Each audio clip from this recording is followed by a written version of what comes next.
Yo, how are we all doing? It's another Wednesday afternoon or whatever it is. Streaming, new season, new tanks, buffs, nerfs, the whole shebang is out, right? We've got a whole lot of new stuff going off today. So we're going to try our best in the 3 or so hours we're going to stream to try and look through it all.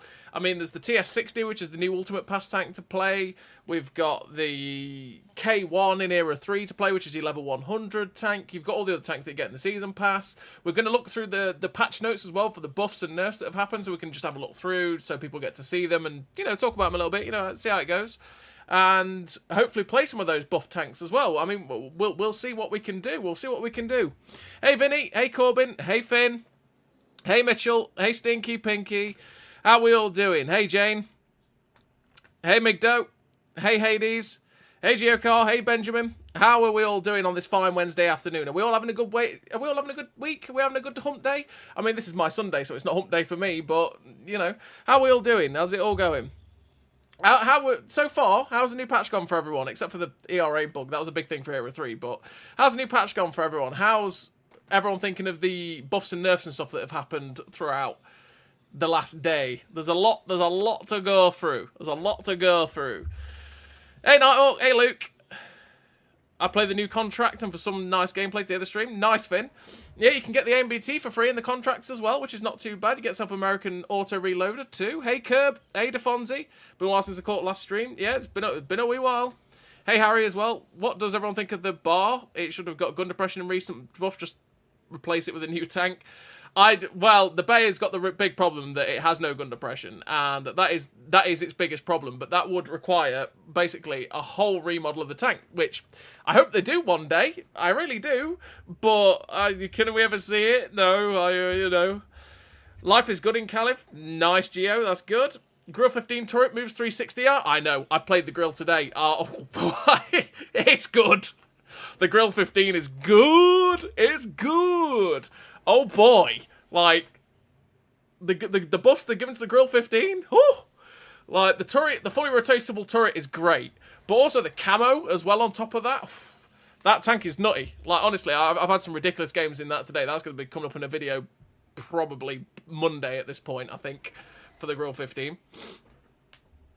The Grille turret traverse change is great. Yeah, oh yeah, absolutely. Play your favourite fastest tank, the T95, Doom Turtle. Maybe later, maybe later. Yeah, that is really good for it. The turret traverse for the Grille. Honestly, not good. Really bad buffs. Oh, there's some buffs that are good, some that are bad. To be fair, I think there's some that you sit there going, did that need it? And then there's some that is like, yeah, that good. And some nerfs as well. Well, there's only really 2 nerfs, and one of them was, yeah, okay, fair enough. And then the other one was like, really? So yeah. Leopard is glorious. Yeah, the Leopard's damn good. Leopard is really damn good as well. I slightly touched a weasel in my Merkava and I one-shot it. It was full health. Nice, Vinny. Pretty good. I've been waiting for the Leopard PC bus for years. It's my favourite tier 10, so I couldn't be happier. Nice, Hades. Yeah, it's going to be great. Well, you know, we're talking about it enough. Let's go have a look at it, right? So we've got the old buffs here. As you can see, we've got, what, China buffs here. Right, okay. I've just realised I've come across a fatal error, and that is I can't see chat with this screen on, which is really quite awkward, so let me get up on my phone. There we go. Right. So yeah, we'll start off with the buffs here. We've got China that we've got going off here. Why they buff some of the 1s and 2s, I'm not really sure. I mean, I can understand 3, because 3 is a playable tier, but for most people, the 1s and 2s, you don't get to play the 1s and 2s right, which is kind of awkward. No E4 nerf, no E75 DPM buff. I wait for the E4 nerf. Well, the E75, to be honest, I don't think the E75 needs any more buffs than it's already got. It's already a fantastic tier 9 heavy tank. E4 nerf is definitely warranted. Hopefully that'll get nerfed at some point. It's the best tier 10 heavy. It is, you're not wrong. Everything else is good, but the bugs for me, yeah, the fix one of them, right, which is the ERA problem that they had where, well, ERA just didn't work, which was a problem, but that's fixed it. It actually made Era 3 kind of nice to play a little bit, because it meant that the tanks like the Malo and that weren't a problem, because you could just go straight through the Malo. But, yeah. So, yeah, there's the Tier 2s anyway. Tier 3s as well. They've buffed some of the... It's good for some of the grinds, like making some of them better. Like this M5A1 Stuart was already a really good Tier 4, actually, to be fair, so they've nerfed that, right? Yeah, they've actually nerfed it.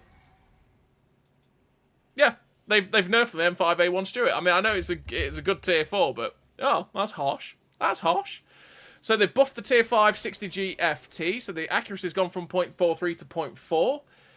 The dispersion penalty on its fully upgraded chassis as well is now 0.22 to 0.2. So basically, when it turns, it won't be, the bloom on the gun won't be quite as bad. That's decent. And the accuracy being at 0.4 for a tank destroyer is a lot nicer for that 60 GFT. That 0.43 base accuracy was a bit poopy.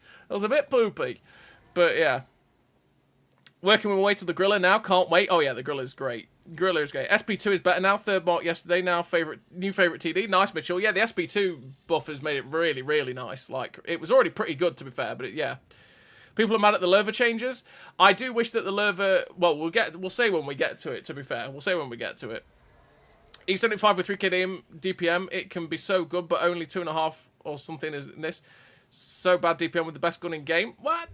Say it's already solid at what it does. The E75. I really, when they buffed it the other week or the other month or whatever it was and gave it 2.5 second aim time.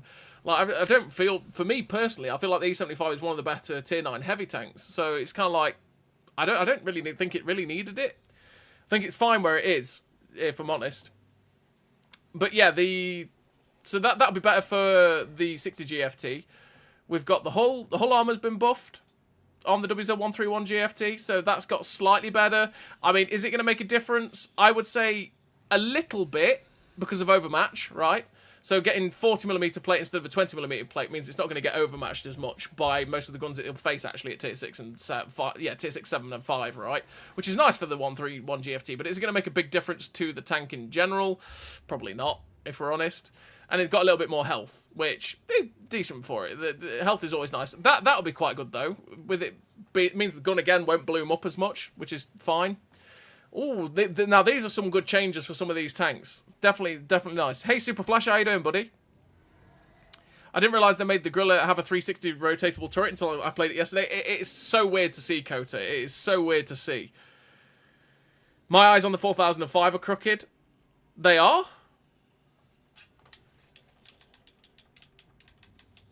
I'm having a look at me 4005 now. One's smaller than the other. Yeah, that's changed. That's changed. Alpha and more like DPM. It's my favourite tier 9. Nice. So yeah, we've got the changes here to the WZ111 look. So the shot dispersion penalty's gone down. So again, when you fire, your gun doesn't bloom out quite as much as it did. That's what that means. So basically when you fire and then the aim circle expands, it doesn't quite go as big as it did. And the DPM on the Alpine Tiger, the WZ111's been buffed. It was already pretty damn nice on the WZ111. So that's nice. I'll take it. They've buffed the no, they've nerfed the concealment? Yeah, because the higher the number, the better, I think, in this regard. Okay. It's a heavy tank. It doesn't care about its concealment, right? And then shot dispersion penalty during movement rotation, 0.2, 0.2, 0.2. So again, yeah, that's the same as the Alpine Tiger change. And again, DPM buff. DPM is nice for the WZ111. That's pretty decent. This is a big one. This is a big change for the T-34-3. Like, this is something it just needed it. It just needed it. And it should have happened. It should have happened ages ago. Should have happened when they buffed the last lot, right? But the T-34-3 has now got accuracy of 0.42 down to 0.4, which is still derpy. It's still a very derpy tank, but at the same time, slightly better. 13.4 second reload down to 13. Okay. 175 pen up to 196. For a preferential tier 8 medium tank, that's quite nice.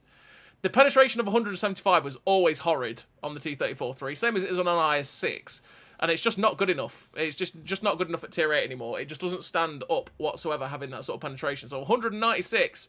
we'll take it. That's a lot better. It was a lot nicer to use on the WZ111 when it got to 196, and it was the same for the T-34-3 Black. So, glory times for the T-34-3, generally. And they've also buffed some of the camo.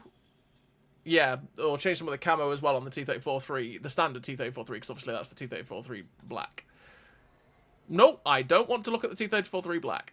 Thank you very much for that. That was so helpful when I was trying to just highlight it. Right.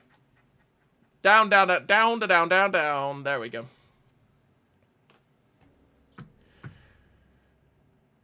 Too much to absorb, lol. Oh, yeah. There's a lot, Nighthawk. There's a lot. There's a lot of changes. There's a lot where you look at it and go, oh, that changed. When did that change? I don't remember that. Which is why I always try and go through it, because then we can see what changed, right? 59 pattern here, we can see. It, again, got some changes to the concealment. Its repair cost got buffed. Max health went up by 50. Health burn percent. Is that really going to help the 59 pattern? Probably not. If we're honest. A little extra health is nice, but sort of non-buffs, really, if we're honest for 59 pattern. Big one. The Highlander. 130mm got buffs. 0.42 accuracy to 0.4. Okay. Okay. It's a heavy tank, so, you know, you don't really want it to be super, super duper accurate, but 0.4 is okay. Reload time down from 40 to 38.5. Slight buff to its DPM. Sure. Aim time 2.9 to 2.6. That's going to be nice, because the aim time was horrid on the Highlander, and for how much the gun bloomed out, it meant that you really did suffer. You really did suffer that aim time. So that aim time buff is quite nice. So minor changes for the Highlander, but I mean, I never really felt like it was one of those tanks that annoyed me when I played it, the Highlander, because of how bad the gun could be.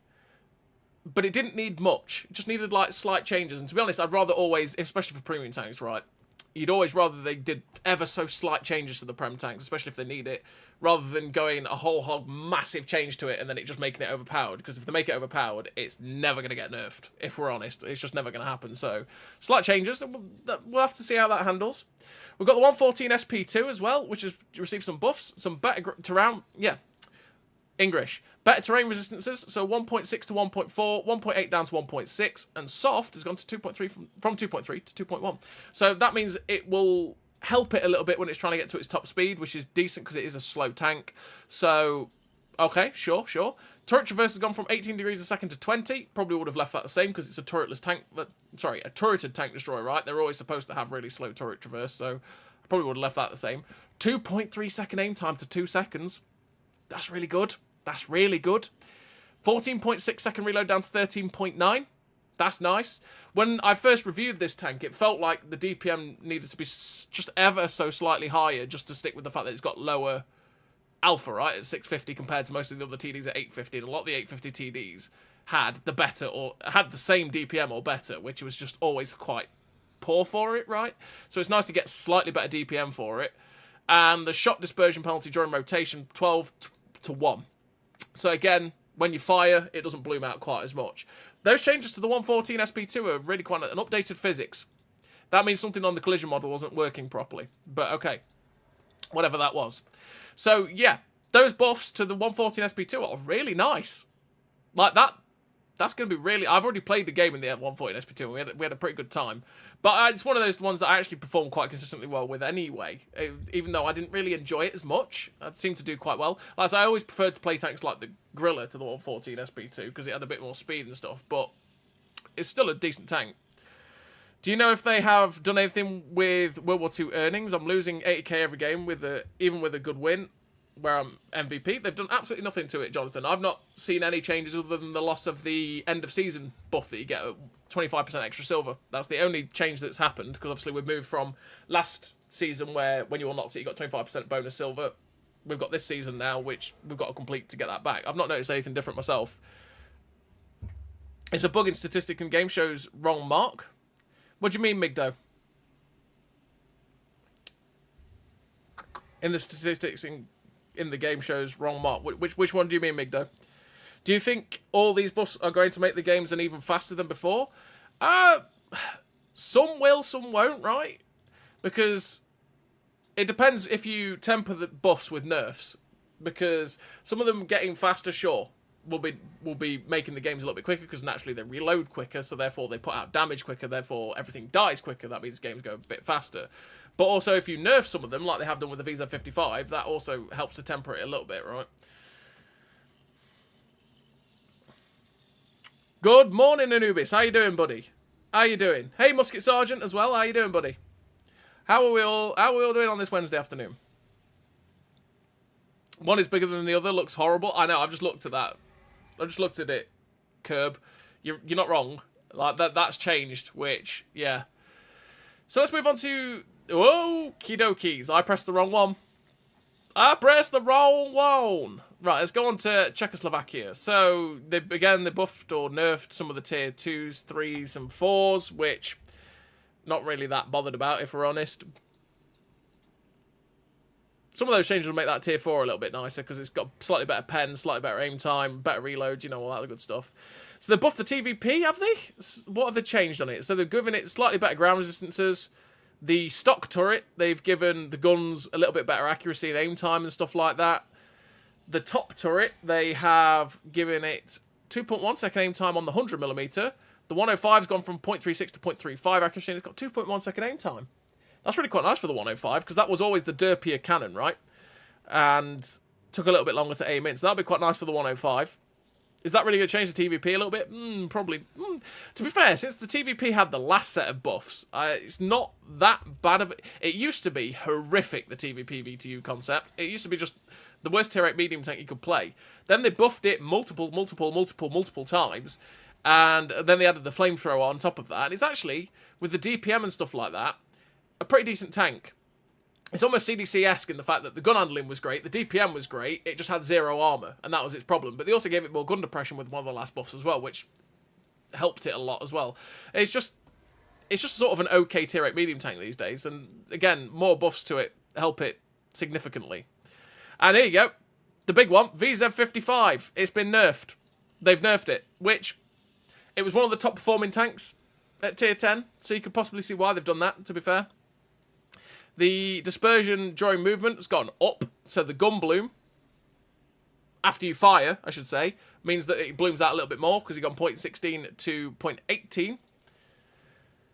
Well, sorry, shot dispersion penalty during movement and rotation, so that's during when you move. So yeah, when you turn the tracks, you go at full speed, your gun will bloom out more, with the VZ55 now, sorry. And your reload, so they've only changed the double tap, the auto-loaded gun on the VZ55. It's the only one that's changed. That generally will affect both guns. This is only the auto-loading gun. So you've gone from 22-second reload to a 24.5-second reload, which, you know, 2.5-second reload nerf, okay? The aim time's gone from 2.7 seconds to 2.9 seconds, which you're going to feel a little bit more as well, because your gun will bloom out some more when you're moving and turning the tank, right? So you're going to start to feel that aim time a little bit more than you did before. Because to be honest, I never really felt like you felt the aim time that badly on the VZ, because the gun bloom wasn't that bad. So, yeah, okay, they've nerfed the aim time as well. The accuracy's gone from 0.38 to 0.39. And shot dispersion penalty, that's the one I was talking about a minute ago.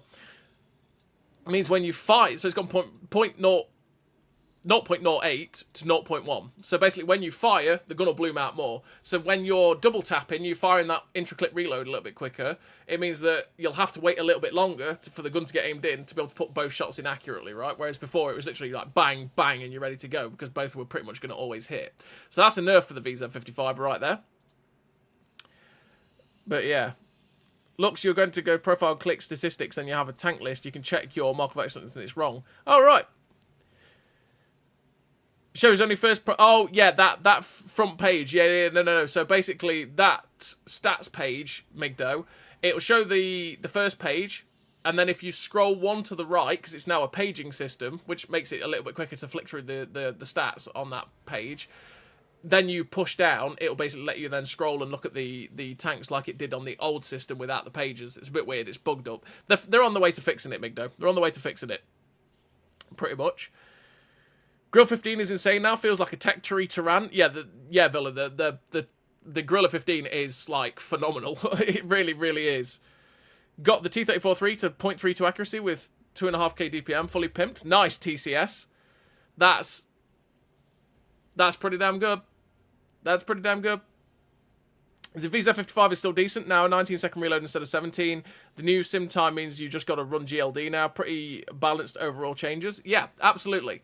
Like, is that going to kill the VZ55? Absolutely not. Does it just make it less ridiculously strong? Yeah, it does. Right? So that's a positive nerf, right, I suppose. I suppose you can look at it like that. So let's go look at France. Hey, Swindle, how you doing, buddy? How's it going? Just going through the old buffs and nerfs, as it were.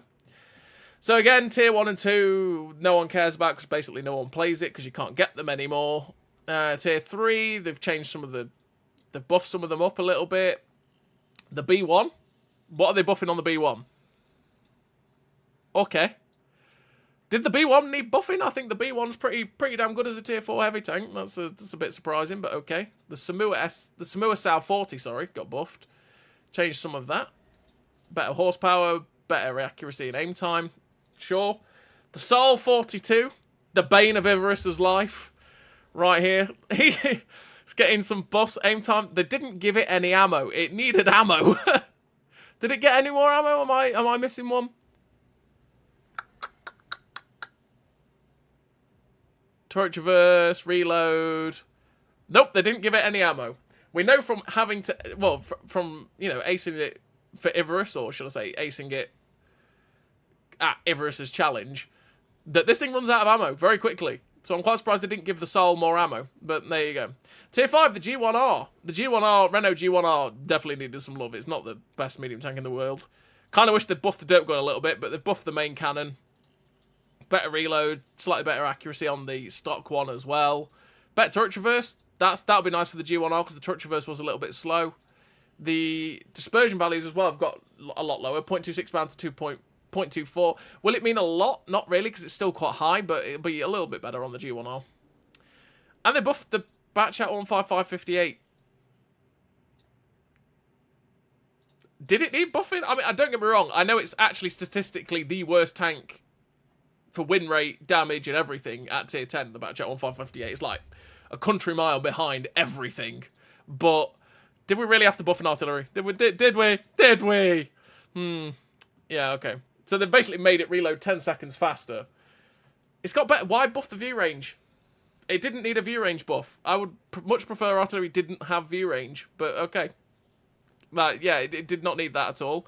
If they felt like it wasn't doing enough compared to the other artilleries, sure, okay, if you wanted to give it a 10-second buff, but yeah, giving it a view range buff is just silly, in my opinion. Silly.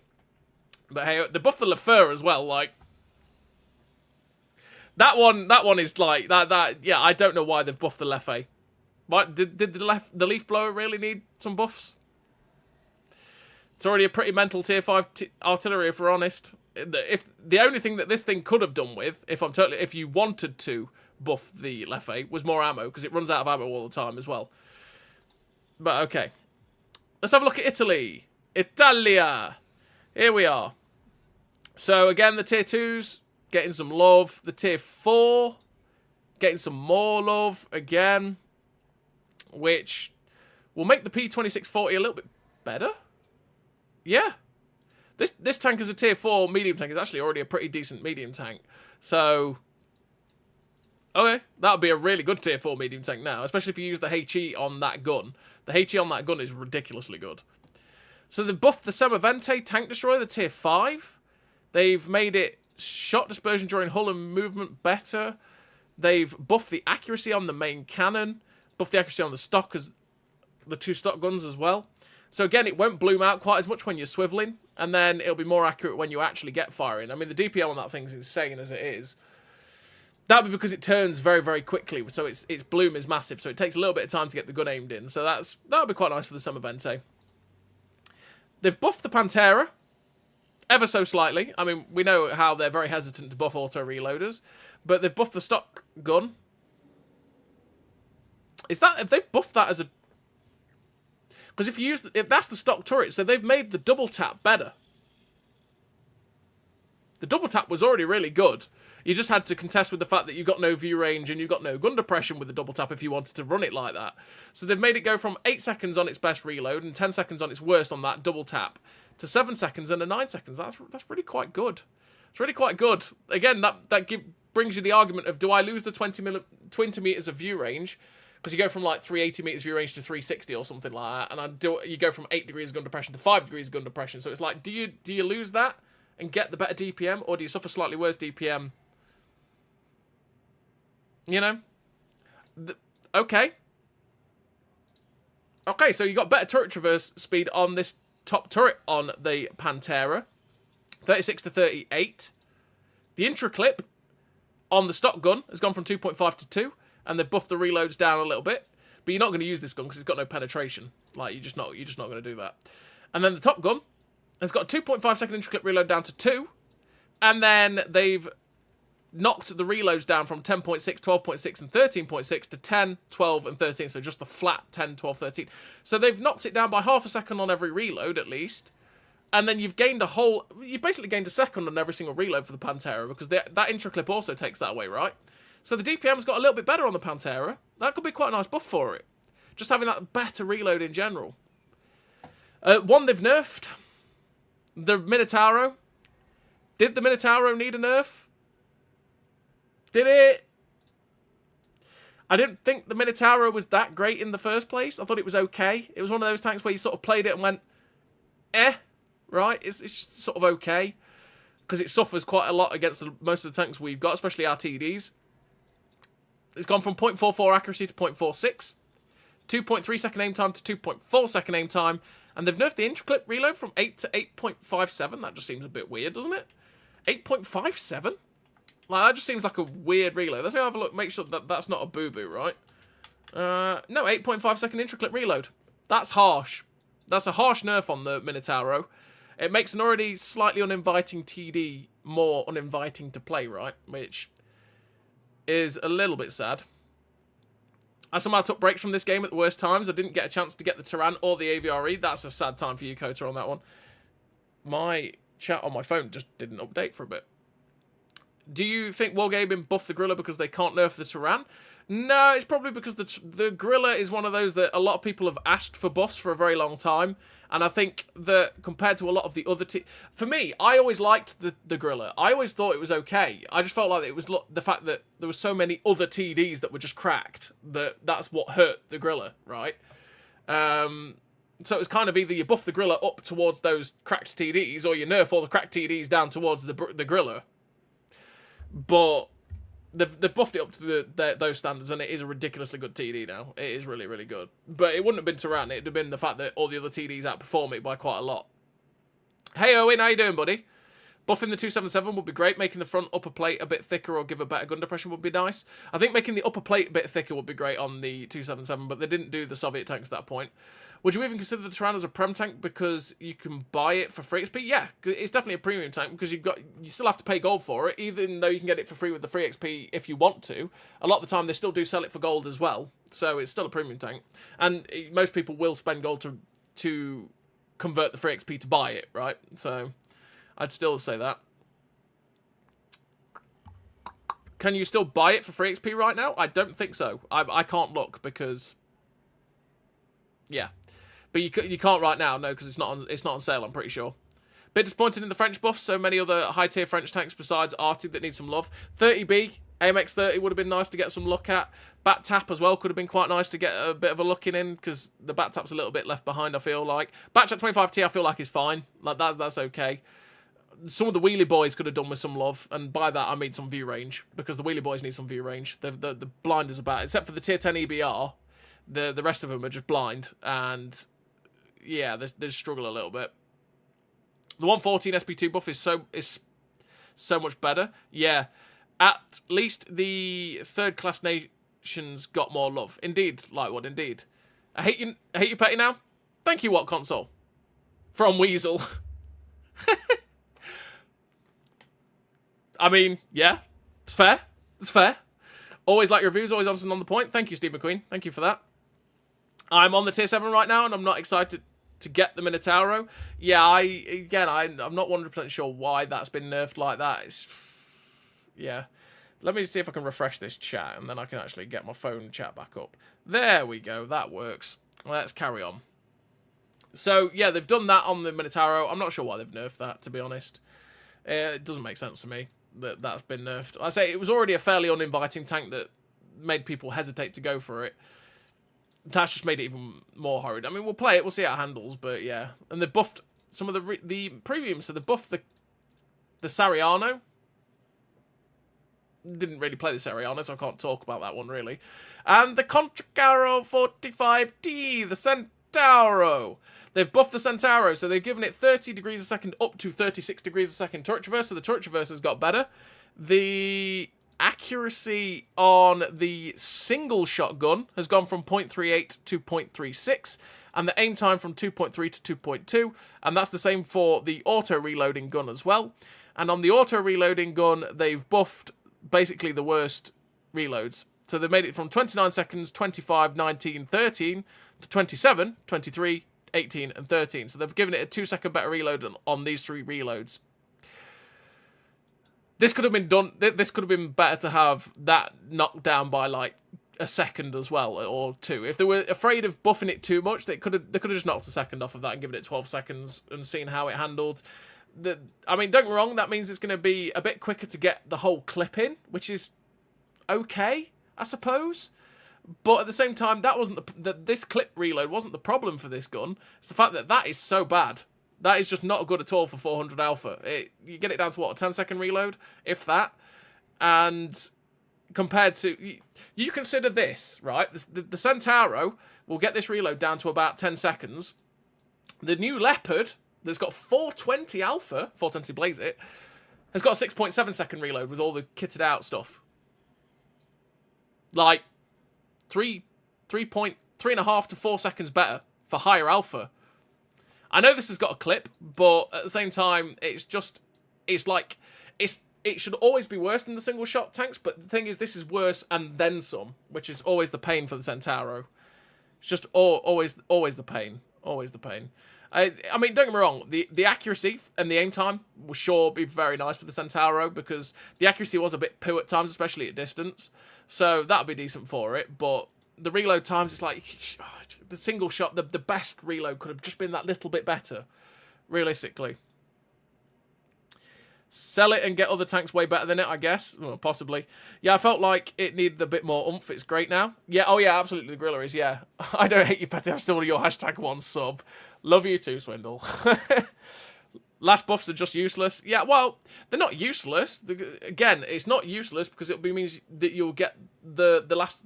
Especially these 2 shells, you basically very rarely, if ever, got those 2 shells in. It means you might have a chance of getting the 3rd shell in, but does it help the tank that much? No, not really, to be fair. So it's not useless, but it still helps it a little bit. But buffing Germany made it more satisfying than before because, like the Leopard 1 in the E100, they're more strong. Oh, absolutely, absolutely. And we'll see them when we get there as well. Don't make them ruin the Leo. Make the Contra Caro better! I just got my World War II damage record yesterday, 9.1k in the Hurry 3. Nice one, Owen. Fair play, mate. GG. Does no one use the auto-reloader anyways? I do, because otherwise it's boring as a tank to play, right? To be honest, I don't see the point in playing the tank with the single shot. The whole point of the tank is the auto-reloader, and it gives it some reason of existing. So that's why I play it with the auto-reloader. But you'd probably be a fool, if we're honest, to actually use the auto-reloader. But I am a fool, as we all know. I am a fool, so, you know, it is what it is. Leopard lost heat shells. It lost heat shells, DMB, Dark Magician. But then it gained some phenomenal APCR rounds. I mean, 1,650 meters a second on the premium rounds. I think that's possibly the fastest in World War II. Or one of them, anyway. That's ridiculously fast. Like, those APCR rounds premium are really good. So we've got the Mercenaries. They've buffed the Caboose. They've buffed the Thresher as... Oh, no, they've nerfed the Thresher. No, sorry. They've nerfed the Thresher, looking at it. They've nerfed the shot dispersions from 0.26 to 0.29. The turret rotation's gone down. 1.7 seconds up to 2.2 second aim time. The accuracy's gone from 0.38 to 0.43. Reload from 2.6 to 3. Shot dispersion on the turret from 0.18 to 0.2. So they've nerfed the Thresher. Interesting. Okay. If you care about Tier 3 and you care about the Thresher, that's a nerf for you right there. The Lawgiver, they've buffed that, which I suppose is pretty good, because I think the Lawgiver was one that was terrible, if I'm right. I can't remember all of the Mercenaries. The Lawgiver's the one with the Crusader, not Crusader, the Cruiser turret, right? Yes, it is. Yeah, it's the one with the Cruiser turret. Yeah, so they buffed that. So that's pretty decent for the Lawgiver. The Needle, they've nerfed the Needle, so they've given it a slightly worse aim time, slightly worse reload, slightly worse accuracy. So, oi.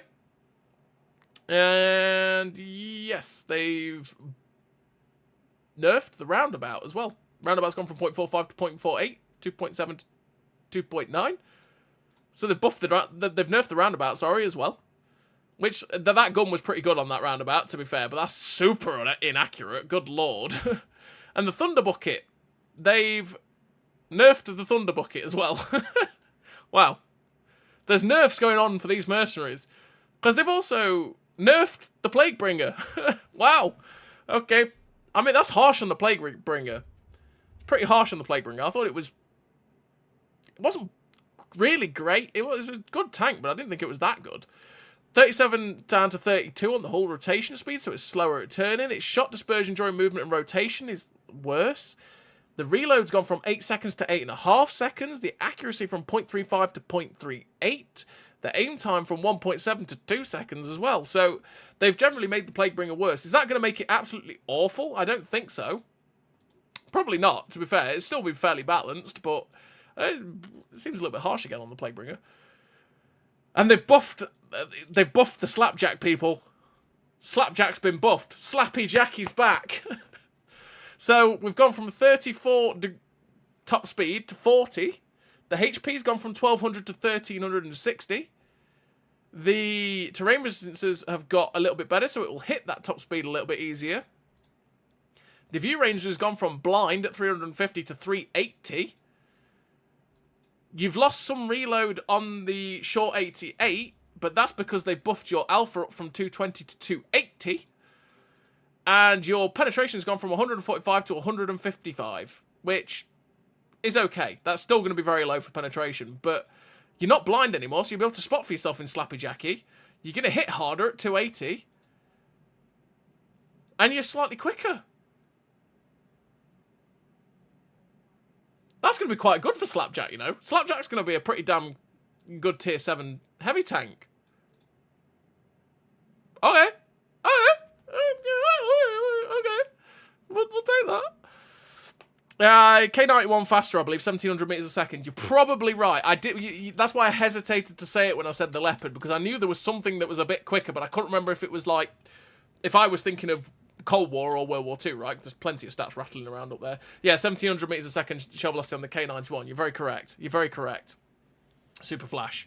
Unicums are going to love the Leopard competition for the CS63 with the APCR. You're not wrong, Hades. You're not wrong. I was getting wrecked by Leopards yesterday because the DPM is really good on the Leopard, and then also great shell velocity as well. Yeah, it's pretty nice for it. Is that a slice of old pizza crust on the cabinet?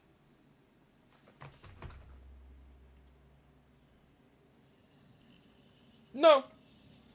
No. There's boxes and things on there. I don't see old pizza crust up there. There's just lots of things up there. Lots of things. Who the hell plays the Thresher? People need to have more respect for themselves. Wow. Wow, Swindle. That's harsh. That's harsh, bro. People like to play what they like to play, brother. But no, Dave. No. No, there is no pizza on that desk. I mean, I wouldn't put it past myself. But no. There is not. We're okay. We're okay. You made me look. You made me look, though. Plague Bringer, my fave. Well, it's been nerfed. Nerfing the Tech Tree Mercs and buffing the Premium Merc. Yeah, well, that's... Yeah. That's the way it goes. That's the way it goes. Now useless? I wouldn't say the Plague Bringer's useless. I wouldn't say that change has made that tank useless. It's still going to be good, but it's just going to be a little bit worse. I mean, it's going to have slightly worse DPM, slightly worse accuracy, and worse aim times. It's going to take a little bit longer to get the gun ready to shoot. It's going to take... Well, when you fire, it's going to miss a little bit more, and obviously it's going to take a little bit longer to actually get the gun in, as well as the gun bloom is going to be bigger for a TD. I wouldn't say it's going to be useless. It's just, again, it's another one that seems a little bit harsh for the Plaguebringer, but there we go. That change for the Slapjack, though, is like, wow. Like, we need to play the Slapjack. That's going to be really quite nice, I think. Crunch has been buffed as well, so it's gone from 0.34 accuracy to 0.31. They've nerfed the reload time, but that's because it's gone from 240 alpha to 280 alpha. And the shot dispersion penalty during rotation. So again, when you're turning, means that, well, when you turn the turret, that is, it won't bloom out as much because it's 0.12 down to 0.1. Okay, and you've got 220 pen instead of 212, and the others will stay the same. That could make the Cruncher okay again. Again, that could just make it a little bit nicer. It's not going to make it mental, is it? It's just going to make it a little bit nicer to play, the Cruncher. Make it a bit more relevant, maybe. Bit harsh to call it relevant, I think, but, you know. They've buffed the machine. From 0.35 to 0.33, 28.5 seconds down to 28, and 2.2 to 2.1. It'll make the gun a little bit nicer on the machine. Still think the machine was pretty good, if I'm honest, but okay, we'll take it. It's fine. Again, is that going to make the machine absolutely cracked and mental? No.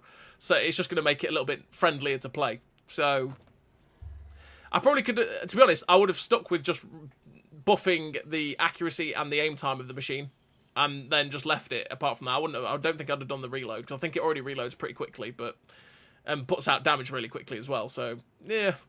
And then they've buffed the Ruthless, which, if we're honest, is because every man and his dog has got the Ruthless, and therefore they play it. I mean, how often do you see a Ruthless at the bottom of the table doing 0 because they've just driven out into the middle of the open and got absolutely obliterated? Yeah, happens all the time. So this tank's statistics are going to be so skewed, which is why they buffed it. Because its reload's gone from 33 to 31.7. They buffed the shot dispersion during movement and rotation from 0.23 to 0.21. So it's got more accurate when you turn the turret and move as well. So again, it doesn't bloom out quite as much. The soft terrain the terrain resistances in general have been buffed, so it'll help it get to its top speed a little bit. And you've gone from 38 kilometers an hour up to 40, with a 12 kilometer an hour reverse speed up to 15. And again, with the terrain resistance buff, it means you'll hit that a little bit easier as well. Did the Ruthless need it? No. I think it was fine as it was. Don't get me wrong, I do think it was the second worst 183 in the game. Or 1450 alpha gun, I should say, really, because I was going to count the AVRE in that as well, right? But I think only the Death Star was worse than the Ruthless in that regard. But the fact is, it was still okay at what it did. I really don't think it needed that. The fact that it's got realistically, the reason that this is better than the Death Star is just because it's got an E4 turret and it's front mounted. That's the only difference between this and the Death Star. But I really don't think it. I don't think it needed that, if I'm honest. But there we go.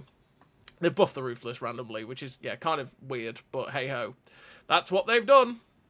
So let's go on to Germany. Before we go on Germany, let's have a looky-loo. What do they mean by updated physics on all these tanks? Are the physics not the same basically for all the tanks? I think it's stuff like, well, I can't show you because of that. I think it's stuff like there might be stuff on the collision model. There might be stuff on the collision model that they've basically updated. So there might be a box somewhere, or like I'm looking at the K91 that you guys can't see at the minute, but there's a log on the side. Maybe if they updated the K91, that log would become a bit of spaced armor that might appear, right? I think that's pretty much what they mean, and there might be bits of the collision model as well that maybe didn't render in. So you know how there's sometimes with some of the tanks, the side skirts on the tanks don't exist almost, and you notice it more with the wheelie boys. If you go up alongside someone, it's almost like like a bit of your side is actually inside next to someone's tank. So if you go up right alongside them, it's almost like it clips in. Some of the updated physics might be that it fixes some of the clipping issues and stuff like that. We don't know unless we asked, or I don't know really. I don't specifically know. That's the way. That's just a hazard a guess at that is what I'd say. Can you start again? I will never remember all this stuff. No. Scroll back, Musket Sergeant. This is the power of YouTube, my friend. Scroll back. Yeah, there's a lot to go through. And this is the beauty of the live stream. This is why I've done it. This is why we've done it. So that if you want to have a look at any point, you can just go and scroll through and see what we looked at, right? And you can go, oh, there was those buffs. I'll just nip back to that stream and have a quick look. Or you can just nip back and have a look at the article yourself and read it for yourselves, right? I feel like the Rheinmetall Panzerwagen has too much health for a light tank now. Did they buff the health of the Panzerwagen? Is that something that happened? What's it got? 1700. Wow, that's quite a lot. That is quite a lot. But then again, yeah, that's quite a lot. That's more than most of them now. Yeah, okay, weird. Right, Germany. Let's have a look. So the Stug 3B's been buffed. Wow, they've made the Stug 3D not blind. 310 to 350. Interesting. Hetzer. Hetzer's gonna Hetz in it. That's the way it is. Hetzer's gonna Hetz.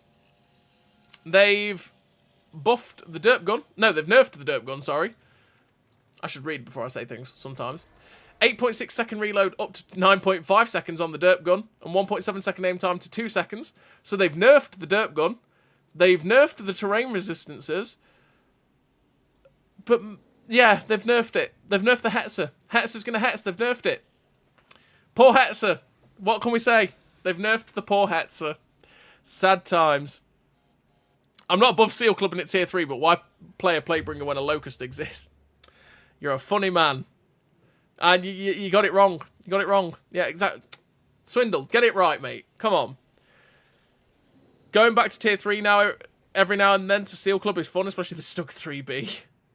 I think the machine was fine as it was. Yeah, I'd say I didn't feel like it was that bad, the machine. So it's kind of like, again, one of those that changes and you sit there going, did it need much? I don't think it did, but okay. The Panzerwagen is fine, just needs more ammo. Well, we'll see when we get there. You do 4K and you start running out of ammo. Oh, absolutely, it definitely needs more ammo. I feel like the Wheelie Boys need some love, maybe pen or view range. Yeah, well, the Wheelie Boys are one of those that I do feel like needs view range. I feel like the whole point of it on PC was that they were supposed to be closest to the action, but then they didn't really get stopped because they got shot with the wheels. It just doesn't work like that properly on console. Because they're so hard to drive and stuff like that.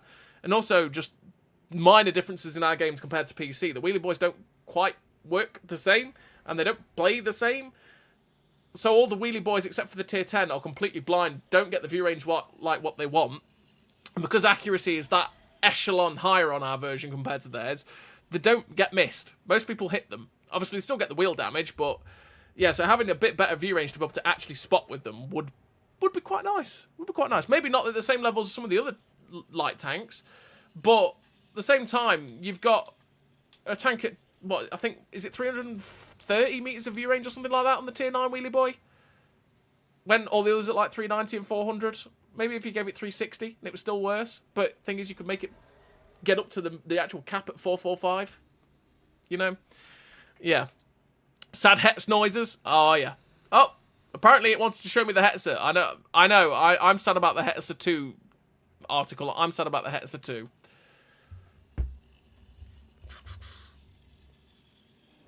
The new map they added back really did unlock some very old forgotten memories in World of Tanks. Yeah. The playing on Liberty Falls is definitely something.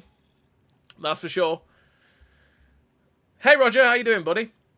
So, we've got Tier 5, the Stug 33B. They've again updated the physics. Don't quite know what that means, but they've done that. So, the 15cm gun, the top gun, has got from 0.48 accuracy to 0.43. Aim time from 2.5 to 2.3.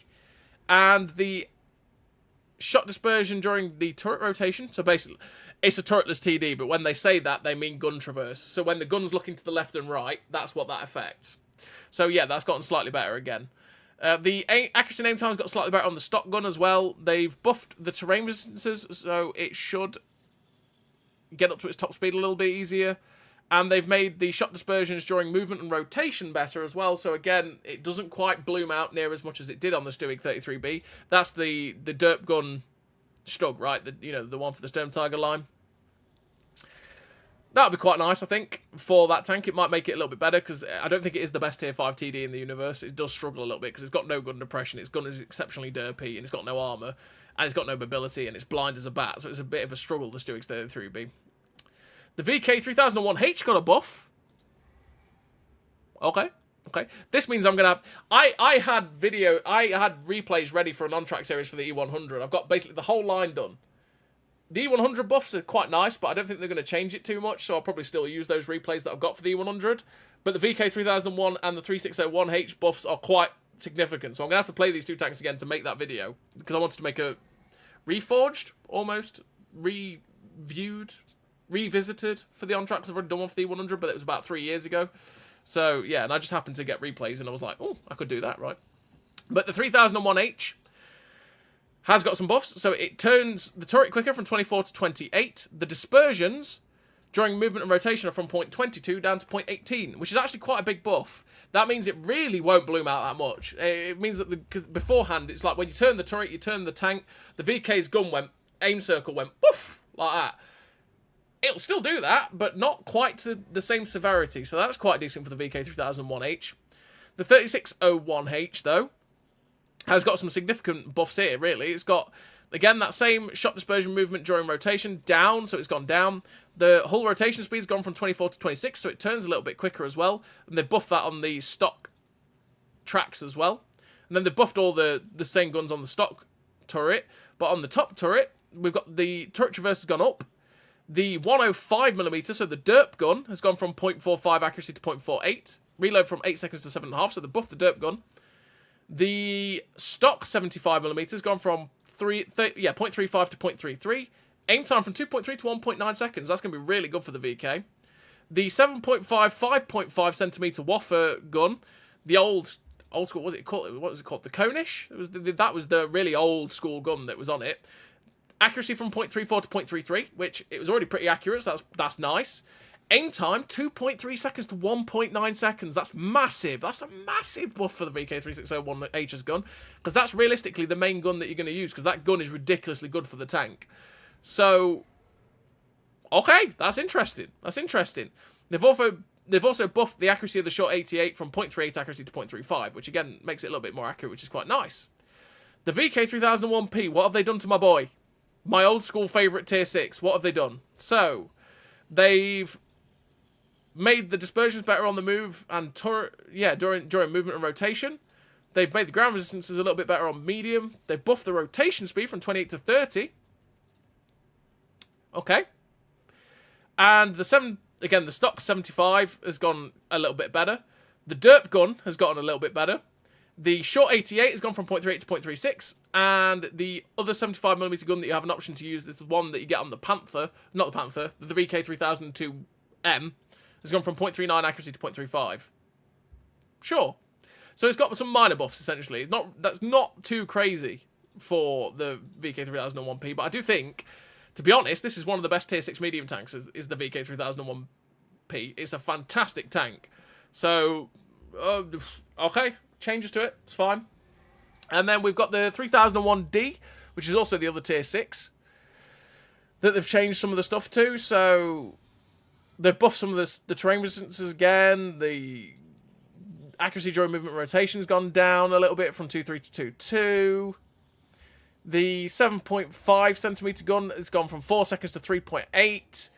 You got better accuracy from 0.39 to 0.36, and the aim time's gone from 2.3 to 2.2, which, again, pretty good buff. It makes that gun far nicer, because that gun is a little bit derpy on the 3002D. Had a mini tank fest thing near where I live. They had a Hetzer there, and it was pretty surprisingly small. Oh yeah, the Hetzer's tiny. the Hetzer's tiny. It really, really is. Like I saw one at Tank Fest a couple of years ago, and yeah. Tier 10 Liberty Falls is painful. Never used to be a high tier map. Yeah, it used to stop at tier 8. They did run it on tier 10 for a wee while before it got removed, but yeah, it used to be limited at tier 8. Almost shockingly so. Yeah, well, it's one of those things, because you see tanks right now, Hawk, and you think, oh, it's going to be massive, and it's not. It's actually, you know, not that big. The 33B is still a great target for the KV2. Yes, it is, Greg. You're not right. I like your on-track series pay. Thank you very much, Lightwood. It takes forever to be able to sort the on-track series out, because naturally they're all aces, so the tier 10s have got to play ball, because tier 10 aces are a little bit fickle at times. You can do 10k damage and get a first class, but then you can do 5k damage with 6 kills and get an ace. So it can be random. So you can have really good games and not get what you want for the ace tankers, which is what the whole point of the on-track series is for. But yeah, it does take forever to get it all together as well. Also, it's a big chunk of time to make those videos, because they are like 40 to 50 minutes long, right? Isn't that the gun from the awful Panther? Yes. No. Wait, which one do you mean, Swindle? The gun from the awful Panther is the 7.5, I'm pretty sure. So, yeah, that gun there is the awful Panther gun. That's the same gun as the awful Panther. If that's the one you're on about. Delays and all that, you know what I'm saying? Delays. Have they buffed the VK? Yeah, they buffed the VK2801. So, again, they've made the hull rotation slightly better on the VK2801. They've made the soft terrain resistance a little bit better. The shot dispersion during movement and rotation is far better. 0.12 down to 0.9. That's really good for the VK. They've also buffed the view range from 380 to 390, so that's good for a light tank. That's nice. Turret rotation speed's gone from 44 to 46, which is, again, a little bit quicker. The accuracy on the 5cm gun's gone from 0.36 to 0.34, but the gun that really care about is 3.6 second reload to 3.4, accuracy of 0.38 to 0.36, aim time of 1.9 to 1.8. That's better for the VK2801. There's one problem with the VK2801. It will always have this problem. Where's me derp gun? I want me derp gun 2801 back. Add the 105mm gun back, please. They removed it when they changed the light tanks and added tier 10 light tanks. The VK2801 used to have the 105mm derp gun, and it made the tank hilarious. It made it so fun to play. And they removed it because naturally it didn't see tier 10 anymore, or tier 9 anymore, sorry. And it killed it. It made it just not that fun. Just add the 105mm back. I know PC added the VK2801 as a premium tank with the 105mm derp gun, but don't do that. Just add it back to the tech tree, please. Add the fun tank back. Add it back. We want more derp gun light tank. Well, no, we don't really, but you know, we're fine with what we've got. But I just want my old 2801 back. I want it back. I miss it. I miss it so much. The Konish on the 3601H. Yeah, it is. It's the same gun. Same gun, Swindle. So, yeah, they buffed the 2801. The Nashorn. Big Nashorn. They've changed the 88mm gun from 240 to 280 alpha. Slightly nerfed to the reload, though, but obviously you got 280 alpha now, so that's okay. The stock gun's gone from 0.35 to 0.33. Faster reload on the 75. You've gone from 360 meters of view range to 390 on the Nashorn. That's massive. That's a massive change for the Nashorn. At tier 6, you are going to outspot so many tanks with the Nashorn. Not sure how I feel about the view range buff for the Nashorn, seen as it's a TD. I think 360 was probably enough for a tier 6 TD, mixed in with your fantastic camo that you get on that tank. So I'm not sure about that, but okay. Sure. They've also buffed the dispersion during movement and rotation to make it a little bit better. I mean, that's fine. Their gun buffs are fine, but I think the view range was a little bit too much for the Nashorn, to be honest. I mean, if they were going to do it, that's such a drastic change. That's an extra 30 meters of view range. I'd have probably just given it an extra 10 if you wanted, if you were that concerned about that, right? Bit odd, but yeah, okay. Liberty Falls reminds me of that tier 1 map that everyone started at the top end and goes down into a valley. Just don't remember the name. Yeah, that's Province. Like Swindle said, yeah, Province. It definitely gives that vibe, for sure, because of the two sides to it, right? Definitely does. The Broombayer. The Broombayer's got some love. So its reload went from 19.5 seconds to 18.5. Aim time from 2.5 to 2.4. And they buffed the soft terrain resistance a little bit as well. So, might be a little bit better. That might be a little bit better for the Broombayer. The Broombayer was one of those where some games, the Broombayer's a great tank. But then some games it struggles because it's got no armor, it's got no gun depression, it's got pretty good camo, but it's exceptionally derpy. So when the derp gun behaves and it wants to work, that tank's great. When it doesn't behave, it struggles a little bit. Struggles. So we've got tier 7, we've got the Jagdpanzer. They've changed the Jagdpanzer again, so they've made the rotation speed from 32 to 34 when you got the top tracks. They've made the dispersions a little bit better on it, so again it won't bloom out as much. Better terrain resistances, so it should help it a little bit with its top speed. The 88mm gun's gone from 2.3 second aim time to 2 seconds. And you've got so basically it's going to aim in way quicker. But you've gone from 240 alpha to 280 alpha. That 7 second reload. The 105mm gun, which is the one with 320 alpha, has gone from 0.34 to 0.33 accuracy. So that might have brought the DPM of that up a little bit closer to the 105, because it's actually gone from just having the choice of having a harder hitting 105 320 alpha gun on the Jagdpanther, which was a little bit less accurate, a bit derpier, right, than the 88. But the 88 had slightly better DPM with 240 alpha. So now you've got the 88 that's gotten closer to that 320. So the differences between the two guns is not that much these days. Now they've buffed that. It's a little bit of a change there for the Jagdpanther, but it could be better for it. Could be better for it for sure. Yes, that's the one. Indeed, Stinkpigger, that's what it was. The Pascucci change is weird. They've changed the Pascuccis because you don't see 3 artillery in games anymore. You just don't. I can't tell you the last time I had 3 artillery in a game. The max you see is 2. Most common for me playing is 1. You tend to see 1 artillery, 1 RT a game.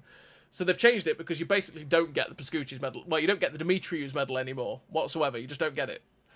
Same as I think they changed the Birders as well. The Birders has gone down 1 because the Birders was 3 artillery 2 tiers higher. Now it's 2 artillery 2 tiers higher because, again, you just don't see 3 RT anymore, which is good. I'm glad you don't see 3 artillery anymore because that was horrible. But yeah, that's why they've changed the Pascucci's medal, essentially. Devalues it a little bit for sure, same as the Dimitriou's, but they've made it more obtainable, essentially. So the Stirrer Mill, they buffed the Stirrer Mill. More ammo! More ammo! Stirrer Mill's got more ammo. Let's go. So, yes, the chassis, it's got from 36 degrees a second to 37 on the chassis. The shot dispersion, again, has gone down, so it's getting better on its aiming circle. The turret rotation speed? Must be the gun traverse speed. That's what, on a turretless tank destroyer, again, when it says turret rotation speed, it means the speed for which the gun looks to the left and the right. So it's got a little bit quicker. Got a little bit more health on the Stirrer Mill. The Dicamax gun, the 105, has got better accuracy, DPM, and aim time. And the 128 has gone from 13.8 seconds to 13.3, so it's got slightly better DPM for that really hard-hitting Tier 7 gun. Accuracy of 0.36 to 0.35, 2.3 second aim time to 2.2, and ammo from 23 to 26. It's only 3 shells, but it's more ammo again for the Stirrer Mill. Gone are the days of only having, 15 shells in it. Gone are those days. We now can hit far more. We can take more chancy shots in our Stirrer Mills. Great times. Great times. So, Panther 2. Panther 2's had some love, has it? Yeah, it's had some love. So, the top tracks has got better hull rotation, so it turns a little bit quicker. Again, the shot dispersions have gone down, so it won't bloom out as much. They've buffed the stock 75, which is the Panther gun, the L100. They've buffed the 88. I was going to say the long 88, but then that's the long boy 88. That's the historical long 88, the L71. So they've buffed that by basically making its alpha go from 240 to 280 in line with the changes that they did to the L100 in the first place. And then on the L100, they've buffed the reload from 8 seconds to 7.8 seconds. So that it basically keeps up with the same DPM that the stock gun gets. But naturally you have far more penetration. It's actually, I think, a bit more accurate as well, that L100. You got the Indian Panzer as well. The Indian Panzer's, Indian Panzer's got some more going for it now. So the top gun has gone from 7.5 seconds to 8 second reload. So they've nerfed the reload, but that's because it's gone from 280 alpha to 300. 300 alpha on a tier 8 medium is quite nice. It means that you tend to roll for around that 300 mark quite a lot, which is okay. It's got more horsepower, so it will hit its top speed a little bit quicker, so that's decent. The terrain resistances as well have gone down, so again, it'll hit the top speed a little bit quicker. It turns a little bit faster from 38 to 40. Turret rotation's also gone up a little bit on the Indian Panzer, so again, it makes the Indian Panzer just a little bit less irrelevant. Is it going to make it the most relevant tier 8 medium tank in the universe? No, but it makes it less irrelevant. Actually, to be honest, I mean, the Indian Panzer, after the last set of buffs, is one that gets a little bit overlooked. I'm harsh to it. The Indian Panzer is actually a pretty decent tank these days. It was, when they gave it this 280 alpha buff and buffed the DPM a little bit as well, it made the tank a lot better. And then they've done it even more. Could do quite well for the old Indian Panzer. I suppose the Nashorn VU range buff was to match it with the Dicamax. Quite possibly, Hades. Now they need to give the 1375 more ammo. Yes, absolutely. Was it 12 at the start? It was 12 at the start for the Stirrer Mill, was it? I couldn't quite... I thought it was 12, but I thought it was 15, but yeah. It's got more... Gone are those days. Those days are gone now. The Stirrer Mill can hit more shots. Got my first ever Faden's Middle in the Stirrer Mill. Don't mind the extra ammo. The extra ammo is definitely quite nice. Definitely quite nice for it, indeed. I'm harsh on the Indian Panzer, but the Indian Panzer's a pretty good tier 8 medium tank. If we're honest, it's a pretty good tier 8 medium tank. It just is. Like, it's a lot better than it was back in day. They've buffed the Ferdinand as well. Good old Ferdy. So they've buffed the rotation speed, 21 degrees a second to 23. So it turns a little bit quicker, so that's cool. The terrain resistances have gone down, so it actually gets to its top speed. Okay. The 8.8 centimeter gun. So, again, the L71, the Tiger 1 gun, has got slightly worse reload, better aim time, but it's got slightly worse reload because it's gone up to 280 alpha. The 105, which is the one with 320, I think it's 320 on the Ferdinand, it's 360 on the Fortress, has got 0.33 accuracy now and an 8 second reload. But the gun that we all care about, which is the gun that makes the Ferdinand so phenomenal in terms of its damage output, is the 128mm gun. This 490 alpha gun has gone from 0.35 accuracy to 0.34. I've always really liked the Ferdinand because I'm a weirdo. They buffed the armour of it a long time ago, so the armour on it is actually not horrific these days, but it's also... not great. It's still like the Ferdinand's Armour is one of them where it can be good in certain matchups but really bad in others. So it's so-so, which is why the Jagdpanther 2 is still way better than it. But the gun on the Ferdinand was always phenomenal. It always treated me so well, and it was always great. And people always underestimated the Ferdinand. So they'd attack you, and you'd just be like, haha, my 128mm fantastic gun just goes lol. Right? That's what Ferdinand did. So I always enjoyed it, but yeah, they've buffed that. Jagdpanther 2's received some love as well. It's some more love. Jagdpanther 2 is one of those that didn't need more love. It was already a fantastic tier 8 tank destroyer. I don't know. I just don't know. This is one of those ones where you go, did it need it? I'm not sure the Jagdpanther 2 needed the love, if we're honest. It's got 1150 hit points up to 1300. They've nerfed the stock 88 again. They've not nerfed. They've nerfed the reload, is what I meant to say, but buffed the alpha. That's what I meant to say. The 105, they've, again, buffed the reload, buffed the accuracy, and the top 128, which is one that everyone cares about, they've buffed the reload from 11.7 seconds to 11.2. Did the Jagdpanther 2 need more love? It was already a fantastic tier 8 tank destroyer. It's already one of the better ones at tier 8 as well, for turretless tank destroyers. So those buffs are a little bit overkill for me. Personally, I'm not sure about you guys, really. Stop being harsh to my tier 8 tech tree love. I'm sorry, KB. I'm sorry. I'm sorry, it wasn't me, alright? It's fine. It's fine. Don't nerf me, please. It needs some more love, not this harshness. I'm sorry.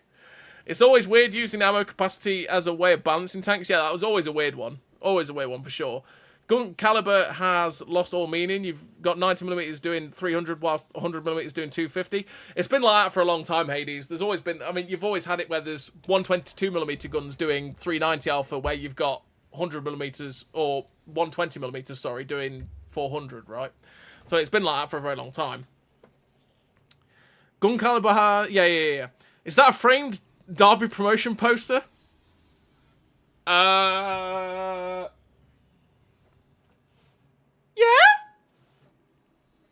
Yeah, it is. Cost me way too much money. It's a framed print, okay? It's a framed print. Cost me way too much money. Way too much money. But besides the point. I respectfully disagree. The Jagdpanther 2 needs buffs, please. Yeah, but that's because that's your love, Swindle. You love that tank far too much. Well, not far too much, but you know what point. It's already a fantastic tank destroyer anyway. I don't think it needed it. They've buffed the ball sig as well.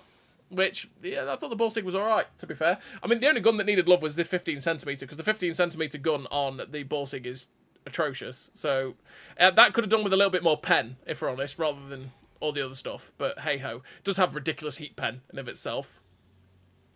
The hull rotation got better on the ball sig from 38 to 40. They buffed the shot dispersions again.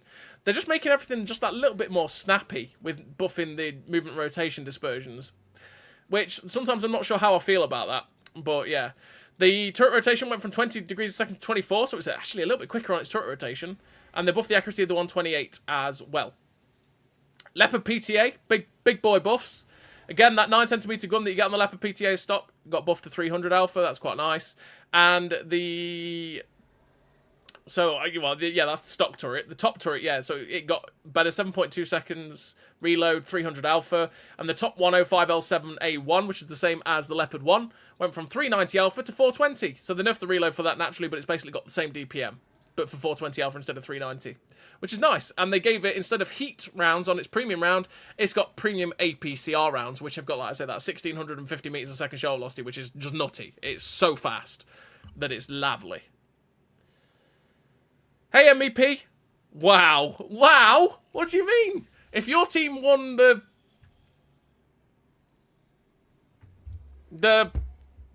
Premiership, or whatever the cup's called, you'd have that. You'd be all over that. You know that, KB. Let him have his moments, lol. Absolutely. Watch him get relegated next season now? No. Hey. That's... No. Don't be harsh about these things. It's going to be fine. Next season's going to be fine. We're not thinking about that yet. We're just basking in the glory of promotion, okay? That's what we're doing. That's what we're doing. The relegation poster from next season should be a bit cheaper. God damn it. God damn you guys. God damn you guys. Oh. So, we've got E50 buffs. My love! They've buffed my love! The E50, my old school crush of a tank. I love it. So, they've buffed the rotation of the hull on the E50 when you get the top tracks from 26 degrees a second to 32, so it turns a lot quicker again like it used to. They've buffed the shot dispersion during movement, so again it doesn't bloom out quite as much. It's a minor buff though. That's a minor buff, 0.13 to 0.14 to 0.13. If we get the top turret, the stock 88 again has gone from 240 to 280 in line with what they've done. The L100, the really big boy long gun, 2.9 second aim time to 2.4. Really aims it a lot quicker now. The 105mm gun's gone from 3 seconds to 2.5 seconds. My love, it aims a little bit quicker.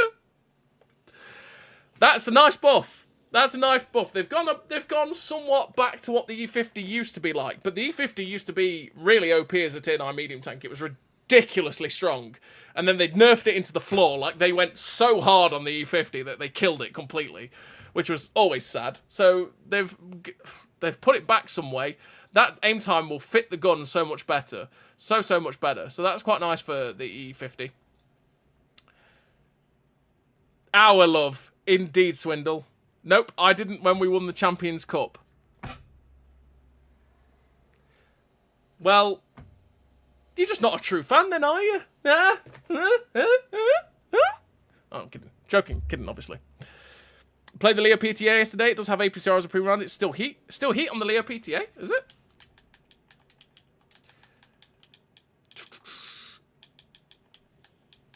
Let's have a looky, Lou. Because I haven't looked at it. Oh, it is still heat on the PTA. That's a weird one. That is a funky one. Okay, so the PTA with the same gun as the Leopard one at tier 10 has got heat, whereas the Leopard one's got APCR. I'm not sure if that's an oversight or if that's just a decision. It seems a bit weird, that. But hey-oh. Bayer. The Bayer's got some love. It's got more view range. It's got 390 meters view range, which will help it spot things at least, I suppose, even if it can't get its gun on target. They buffed the armor of the hull armor. Is that the upper plate? It's already a pretty well armored tank at this point. So that's 230mm is the whole upper section. So that is, if I show you here, that 230mm of armor that the tank has now on the Bayer, is that whole section here. That's all 230mm thickness now, from 170. Means it's going to be a little bit harder to actually, you know, pen it. Which is good, because it takes a lot of time to get that gun on target. So, okay, sure. Well, the Bayer will take it. It's got a 950 horsepower engine now. Again, the dispersions have been knocked down massively during movement. So again, the gun won't bloom out that much. Because again, it takes forever to get the gun on target anyway. And that basically affected it. Every single time you turn the tracks, that affects that, right? So that would be nicer for the Bayer. The top gun, the 30.5cm Morser, which is already a ridiculous gun. You just can't get it on target. Is 22-second reload now. And a 0.42 accuracy. Buffing the accuracy a lot of the time for this kind of gun doesn't do too much, because a lot of the accuracy for this tank is actually decided by how bad the shell velocity is. Because the shell velocity is 415 meters a second, 385 meters a second, as it should be, being such a big gun, that determines a lot of the accuracy for the gun. So sometimes those changes are a bit like, you know, the biggest problem with the Bayer is always the fact that you can't get the gun on target. You just can't. There's so many. Even on flat terrain, you don't get the gun down. You have to take a slight bump to be able to lift the tank up a little bit so that you can actually get the gun down a slight bit. Because 0 degrees of gun depression is just wowzers, right? It's just, yeah. They buffed the GW Tiger. Again, did it need it? Did it need it? I don't think it did. It's just, the way that a lot of the RT is now, I don't really think they needed any more changes than they're getting. I really don't think they needed to buff the RT that much, if we're honest. But hey ho, hey ho, hey ho. Got a little flash burn from the old sports ball. A couple of my teams got bounced from playoffs in ugly fashion, distracting myself with tonks. Sad times, Nighthawk. Sad times. So the Bayer is now bearable. Oh, God. Oh, God. I mean, I have kind of switched teams since then, purely because it's easier to go to Sale than Exeter. Yeah, to go to Exeter, you've got to travel all the way down to the bottom of the country. That's a bit, you know, bit of a distance. Bit of a distance. Think you should play the Bayer a lot today? No. For science! For science! Jinx. Yeah, you've been had there, Nighthawk. You've been had. You've been had. You can't talk now for a good little while until she says your name again. Because that's the rules of Jinx. So we've got the E100. E100's gone from 2.7 to 2.8k health. So again, it's gained an extra HP, which, sure.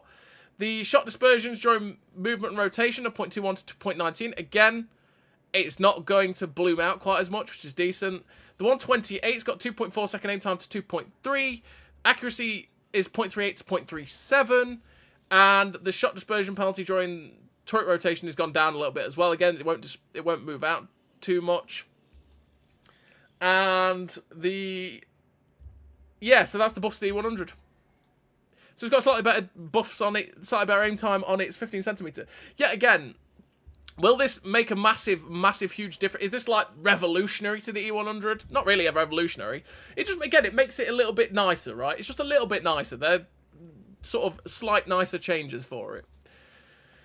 Which is why I say when I've got the on-track series video, I've got the replays for the E100 already, right? And it's been buffed and changed. I don't feel like I need to change the replays that much because the only thing you're going to miss out on is the extra 100 hit points. The extra little bits like the extra second off a reel, aim time and stuff like that. You didn't feel that badly anyway, so... Yeah, that's just, it'll make it a little bit more comfortable, is the word I'm looking forward to play. The Leopard 1. Big changes for Mr. Leopard 1. Big changes. So, it's got better dispersion during movement rotation, which makes the gun even better than it was. This, again, means you do not have to run the gun stabilizer on the Leopard 1. Because the gun, aim in circle, does not bloom out. It just doesn't bloom out, so you do not need a gun stabilizer. You can run something else like the Kanone traction system to go faster, whatever you want, essentially. But that makes it so that, yeah, you can be flexible in other ways. It's got better track traverse at 40 to 44. Again, well, we've already seen that. The shot dispersion penalty during turret rotation has got better as well, same as the movement and rotation. So again, you just don't need a gun stabilizer for the Leopard 1. You do not need it. You will not get much benefit out of it whatsoever. You've got 0.3 accuracy down to 0.28? Wowzers, that's accurate. Fair play. That's super duper Leopard accuracy. Super duper. You've got 8.7 second up to 9.3, so the reload's been nerfed, but that's because you've got 420 alpha now on both rounds, which again, that is well, I say it again, we've just been proven wrong, but the tier 10 has APCR as premium, because your shell velocity has gone from 1,200 meters a second on the heat rounds to 1,640 meters a second. Whew! That's fast. That's fast. Fair enough. The Leopard 1's going to be pretty tasty to play. That's going to be up there with the CS63 now. That's got to... Does that make it better than the CS63? Questions. It definitely puts it up there with it. Maybe not quite as much at getting into position like the CS63, because the CS63 has that crazy power to weight ratio when you're in the turbo mode. But damn, Leopard, you looking gold. Emoji only, or you'll face the ban spanner. You've been had Nighthawk by KB here. She's had you here, mate. She's had you. So we've got the Panzerwagen that's been buffed. Which, again, it's had its concealment buffed on fire penalty. So I feel like that's when it's on fire, everything is a little bit better. Right? I think that's what that is. The shot dispersion penalty during movement and rotation has gone lower from 12 to 11. And your health has gone from 1,600 to 1,700. Again, it's a light tank. Like you say earlier on, I don't feel like it possibly needed the HP buff. But the extra camo is nice for the Panzerwagen because it is a large light tank. It doesn't have the best camo in the universe. So having slightly better camo is nice. And that means that, again, it doesn't quite... Because the dispersions are already really bad on the Panzerwagen. So making it a little bit better in terms of that is okay. It means the gun won't bloom out quite as much again. But again, it's only minor because it's 12 to 11. It's 12 to 11.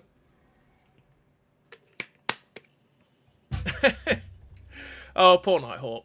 Your Grille 15 has got some huge changes. Huge changes. Love the Grille 15. The funny thing is, I already loved the Grille 15. Already loved it. I thought I just enjoyed playing it. It's one that I clicked with really, really well. I played it pretty okay, to be fair. The gun handling on it was always fabulous. Always loved it. The mobility was always great. It just had limited turret traverse, and the camo wasn't great. So you ended up getting spotted quite a lot in situations where you're like, oh, did I really get spotted there? So what they've done is buff the camo to be ridiculously good. The camo is like just astounding. Like I was playing it earlier on, and it feels like the Tyrann. Not quite to the same levels as the Tyrann, because there's still situations where you get spotted that you definitely wouldn't in the Tyrann. But I've got it down to, if we have a look here, if I flick it over to that, got 263 meters of steel concealment now on the Grille, which is just fantastic. What does the Tyrann get? Let's have a quick look at the Tyrann with a camo build, right? So we've got the Tyrann. I mean, we've got a 263, which is phenomenal camo as well, by the way, and that's 242, so it's still nowhere near that level. At 237, so that Tyrann is still broken camo. Still ridiculously broken, but hey-ho. So it's got 30 meters worse steel concealment than the Grille. Or should I say the Grille's got still 30 meters of steel concealment worse than the Tyrann, which is good because the Tyrann's camo is broken, right? That's camo that's stupid. But it's just really good. It doesn't get spotted in so many situations. It's massive, massive change for the Grille. Add to that as well the other big change, which is really weird when you're playing it. When you play this tank, it looks so funky, and that is that on the turret, you've gone from a 50 degrees each way turret traverse to a fully traversable turret. You can go up on a... This is... And I'm not kidding you. The flexibility for the Grille is massive with that. Because you can reverse, get the turret pointing over the back of the tank, reverse up onto a ridgeline, and you can basically point the gun over the back of the tank, and when you get spotted, you can pull forward at full speed, which negates the fact that your reverse speed is dreadful. Because you can get back out of dodge, which is something you would have struggled with before, really quickly. So that is a massive buff for the Grille. That's huge. Huge. If I'm honest, I'd have been happy with either the camo buff or the turret change. Both together's like, oh boy. Like, you know what I mean? Ooh. That's tasty. Tasty for the Grille. Also, your shot dispersion penalties during turret rotation have dropped from 0.32 to 0.25, which is massive as well. The gun blooms out massively on the move, so the fact that turning the turret doesn't affect it too badly either is just amazing. It's just amazing. The Grille has gone from, like, down here to, like, up here in terms of quality in playing the tank. It's fantastic to play as the Grille 15. Absolutely fantastic. Like, yeah, I can't state how good the Grille 15 has become to play. Like, I have really enjoyed playing it. I mean, let's say I already clicked with it anyway. But to level it up even more, whew, okay, fair enough. And then we've got the premium tanks that have been buffed. I mean, to be fair, at least it wasn't a Super Jinx Nighthawk. I'm free! The freedom for Nighthawk! Fair play. CS63 hull can ricochet, so I say the Leopards can... And it can share top spot. Yeah, absolutely. Absolutely. I just think with the... Because the mobility is already there for the Leopard, right? You don't need to go into a turbo mode to have that mobility, but I think the gun handling, DPM, etc. is unbelievable on it. And that probably puts them on the same par, right? Or at least in some regard. Your garage is unbelievable. Always look on it and think, God damn. And they've made it even better now as well, because there's the shine on the floor. I'll show you in a minute what I mean by the shine on the floor. That would look really funky with the barrel, big long barrel hanging over the back. I'll show you in a bit when we get to playing, which we have done a lot of talking so far, so I can't wait for that. But yeah, you'll see it. It's funky Nighthawk. It's very, very funky. It's so much more versatile, so much... Yeah, it's a really, really versatile tank destroyer now, which is great. The Grille 15's got a place, I would say, at this point, which is good. So premium tanks, they buffed the Adler, 1400 to 1500 HP. Okay, 8.5 seconds down to 8-second reload.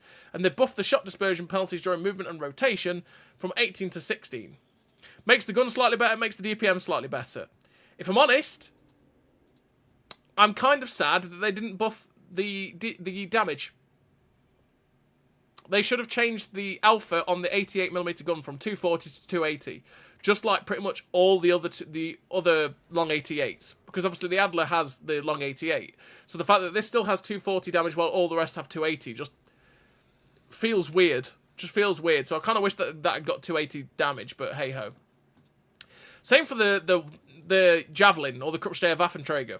Like, that's got 280 alpha now, which is good, with a slightly worse reload. Like, that's what they should have given to the Adler as well, or to the VK4503, just to make everything in line with that long 88, right? So it's a bit weird that that's got 240 still, but hey-ho. That would be nice for the Javelin, because it just adds that extra little bit of oomph in its gun. It's not one that you see very often, is the Javelin, because it's not that great of a tank, but yeah. The Lerva! They've buffed the alpha of the Lerva from 320 to 360, but the reload's gone from 12 seconds to 13.5 seconds, which means it's basically got the same DPM as it had before, which is utterly atrocious. There's no other way of putting it. The DPM on the Lerva is utterly atrocious. I would have been happy if they'd made this 360 alpha and kept that reload at 12 seconds.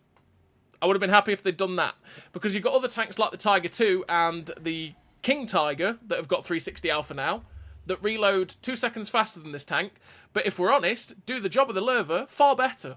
Because they've got the same gun depression, their armour is just as usable.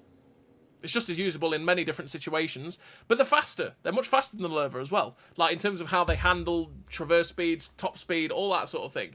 They're just nicer to play. So, the Lerva, it's like, it's nice that they've given it 360, but at the same time, it could have done with the DPM buff as well. It could have done with the DPM buff as well. I wish that had just stayed at 12 seconds and they give it 360 alpha. I really do. Yeah.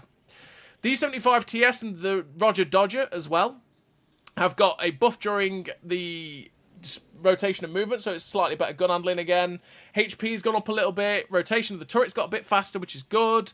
Accuracy's from 0.38 to 0.36 and a 2.6 to 2.5 second aim time. Again, the Roger Dodger's one that these changes are going to be great. These changes would be nice for the E75 TS, but I do wish that the reload was ever so slightly better. Again, it's one of those tanks like the Lerva that has an exceptionally slow reload, so it would have been nice just to have slightly better. Just slightly better, you know? Nothing crazy, like just knocking like half a second off it and seeing how it handles. But there we go. Mutz and the Panzer 58 Wraith have been buffed. So the Mutz has now got an 8-second reload up to an 8.2-second reload, but its alpha's been buffed from 280 to 300. So again, it's got that extra 20 alpha, which is nice. The dispersions during rotation and movement have got better again, so it doesn't bloom out that much. The accuracy is 0.33 to 0.32, which is great. The Mutz is now an absolutely solid tier 8 premium tank. I'm not kidding. That tank is really good because the gun handling is fantastic. You've got decent mobility, you've got good gun depression, and you've got 300 alpha, which is really nice. You've got good penetration as well. The Mutz is actually a really good medium tank, and extra buffs for it have just made it just even better, to be perfectly honest. And they've done the same on the Wraith. They've given the Wraith more HP, made the dispersion during movement rotations better, they've given it more alpha, and they've buffed the radio range as well, which is minor, you don't really care about that too much, but yeah. So they've changed all that. The Panther 88, they've changed. Okay, yeah. So they've buffed the movement and rotation dispersions again, so they made it so it doesn't bloom out as much. The reload's got nerfed from 6.9 seconds to 7.9 seconds, but that's because you've moved up to 280 alpha in line with all the other 88 L71s. You see why I'm going... Why didn't the VK4503 also get 280 alpha? Because pretty much all the other long 88s are getting the same. They're getting 280 alpha. So why didn't the Adler? But there we go. So again, that'd be again a little bit nicer for the Panther 88 on hits every now and then. Is there no changes for the Hurlenhund? No, apparently not. So they buffed the camo on the yeah, it's a bit odd. It's a bit weird, isn't it? They buffed the camo on the unskinned Bulldog, the unskinned M4190, the Hurlenhund, but not changed the Halloween version. That seems a little bit odd, but sure. Okay, more camo is always nice for a Bulldog. Because the Bulldog doesn't have the best camo in the universe because they are as big as houses, right?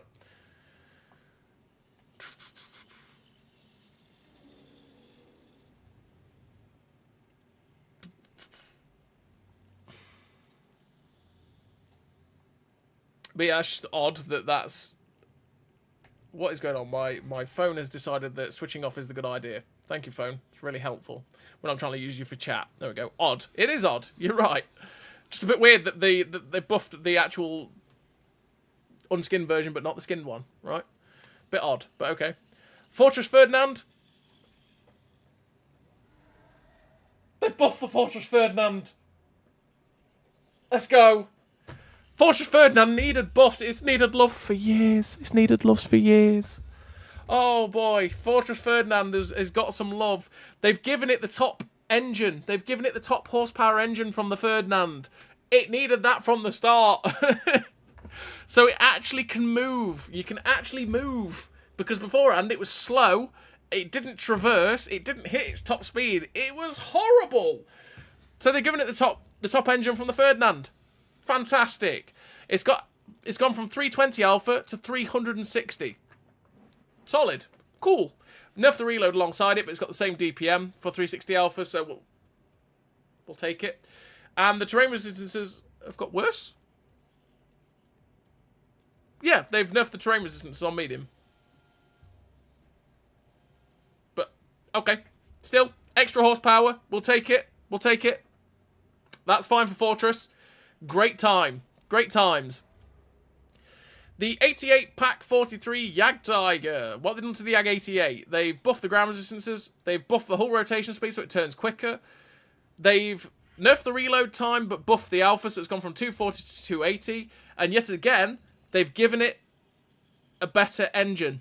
So it will not struggle up to its top speed quite as much and it will traverse a bit quicker. Add to that you've buffed the ground resistances. It should move a little bit faster, the Jag 88, so that's quite nice. That's quite nice, the 88.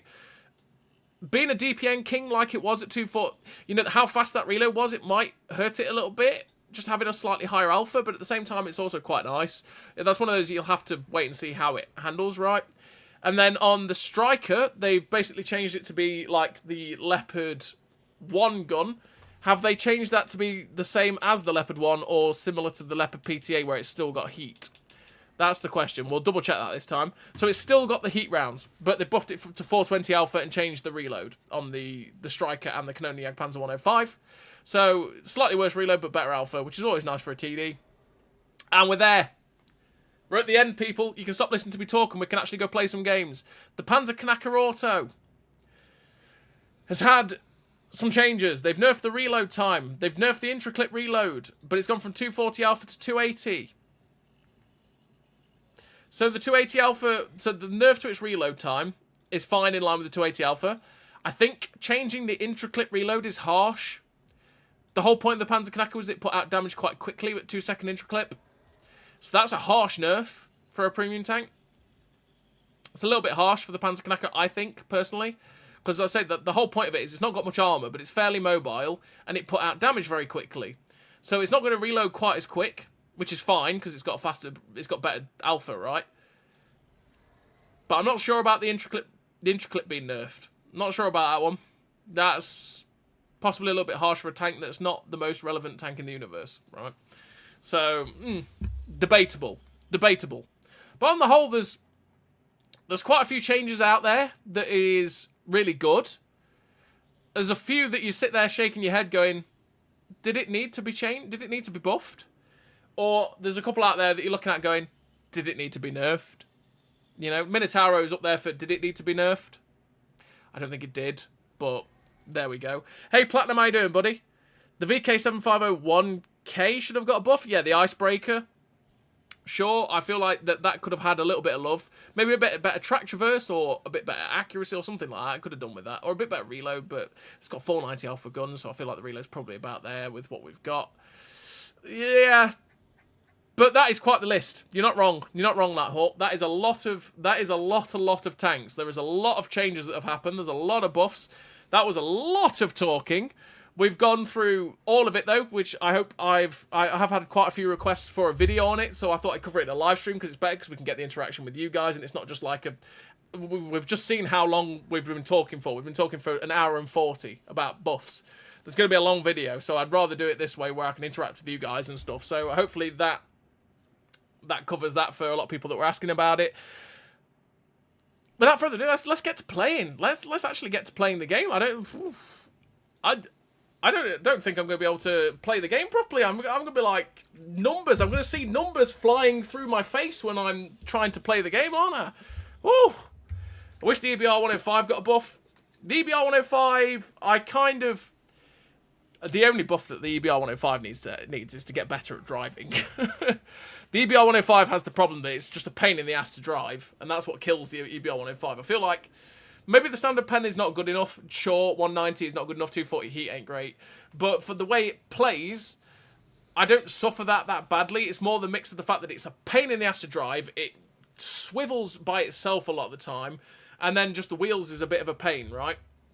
Maybe a little bit extra view range would be nice for it, just because it's a light tank and it's blind. Well, it's, what, 440 meters view range? Or no, 420 or something like that? I don't know. No, not 420. I mean, as in when I've got it fully pimped, it's like, what, 450? Let's have a look. Where's Wheelie Boy? Wheelie Boy.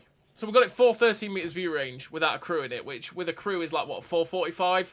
Considering that the view range cap, well, the cap for which you can spot people up to is 445, right? Let's take that one. We just need the camo. We just need the camo and the view range buffs that you get.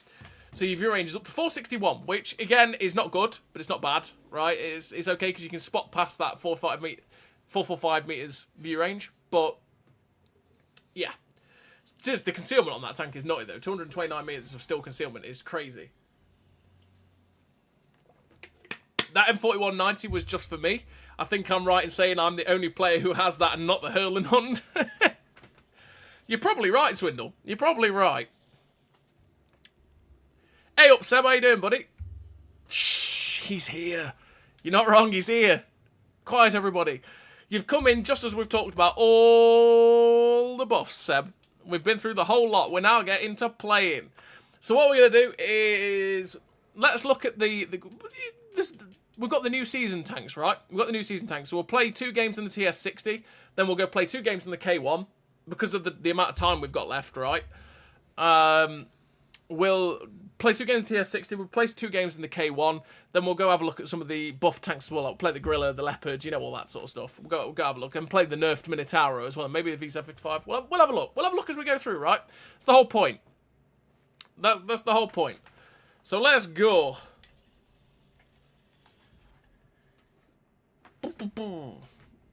TS-60. I really enjoy this tank. I feel like the aim time on it's quite nice. The DPM on it's quite nice. The armor on it's quite good as well. It's not infallible, but it's not bad, right? It's usable. I think this tank has quite a lot going for it, which is quite nice.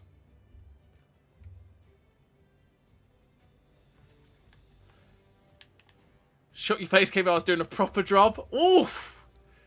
Oof, Seb. Oof. Shots fired. Shots fired. I'm gonna have to go over the buffs for Seb now, mate. Nope. Nope, nope, nope, nope, no, not what Swindle said, KB. No. No. I've done that talking. I've done that talking. We're done. We're gone. It's not happening. I'm just glad I can actually use the TS-60, still working on that Tusk contract. Oh, right, yeah. That recording? Good, that's recording. Let's go. Yeah, you can use it for your Tusk contract. That's quite good. Oh, boy, it feels weird to actually be playing tanks. Feels weird to actually be playing. Not looking at a screen and looking at some numbers. They nerfed my bucket. They did, Seb. They nerfed your Thunder bucket. I'm sorry. You need to get a better £1 bucket from Costco. Not Costco. B&Q. You need to get a better £1 bucket, mate. Sorry.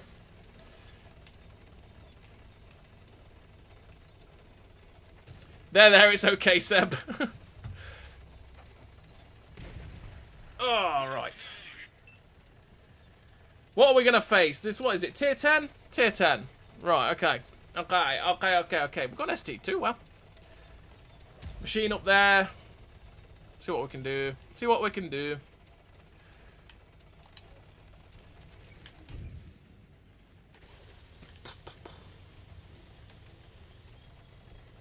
Shots flying from down there. It'd be nice if we could see it.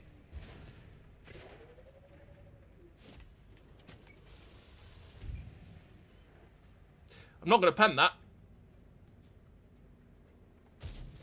Unless we do that.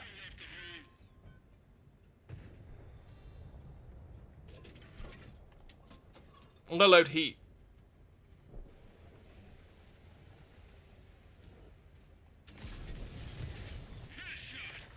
I feel like he's looking. I'm sorry, Bayer. This is cruelty. I'm so sorry.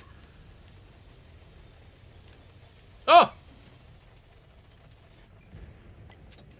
Oh, it's a half a second off. Damage Samurai. Uh-oh. Uh-oh. There's something else over there. We just blocked 230. Mr. E75. What was your plan, sir? Sir, what was your plan?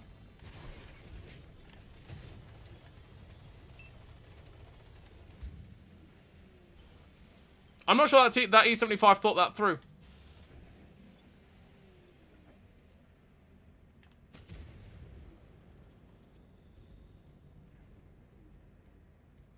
There's something with 230 Alpha down there. That's a huntsman. There's a... Oh! Oh!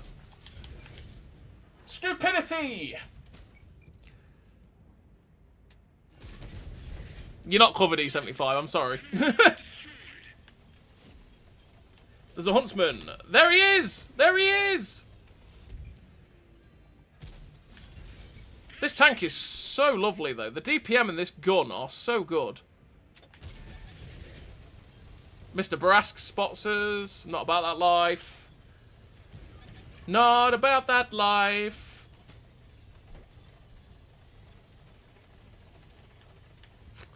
The gun and the DPM are so nice on this tank, honestly. Which I've just praised the gun, which is a mistake. I know I've made a mistake, chat, but... You know.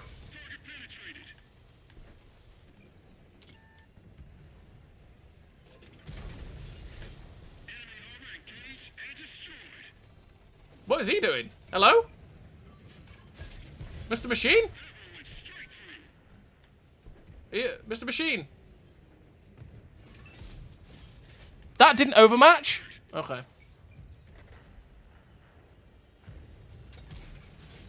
Yeah, that wasn't good. That was one of those that I knew wasn't going to hit, but went for it anyway. Well.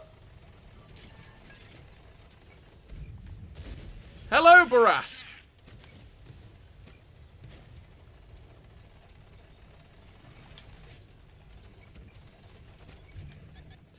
Nope, nope, nope, nope, nope, nope, nope. Nope. Bounced. Uh-oh! No! Don't want it.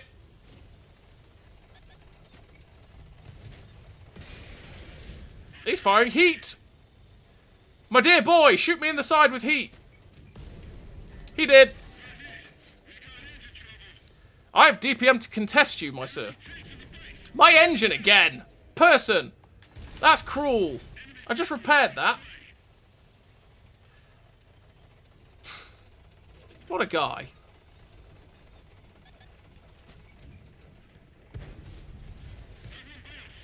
This man's firing heat as well. My engine is damaged though.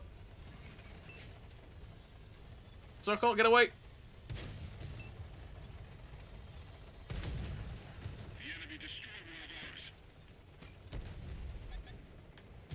That bounced.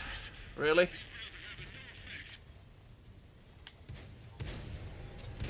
Nope. I'm dead.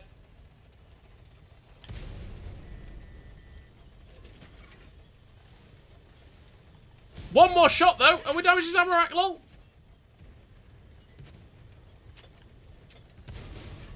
You're firing heat, which is a major problem for your tank. Oh, 907. If you'd been firing APCR there, you would have penned me. He fired heat straight into the tracks. He's firing heat into the tracks. That was a nice game. I thought I was dead. The moment the 907 got past, I was dead. I just wanted to get rid of the Barask. Because I was like, no, Mr. Barask. Nah, you're not getting around the back of me that easily. But, okay. Psh, Poundland. B&Q £1 bucket, mate.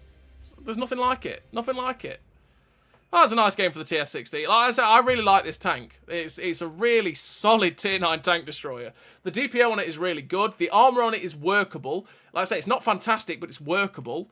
The mobility on it's slow, for sure. But you can get around that. You really can get around that. I've thoroughly enjoyed playing it so far. Thoroughly enjoyed playing it. I know it's not a great tank, but I'm still going to get it on Friday. What, this TS-60? It is a pretty good tank, Kota. It is a good tank, mate. Or are you talking about something else? Going on a bear hunt. Oh, yeah.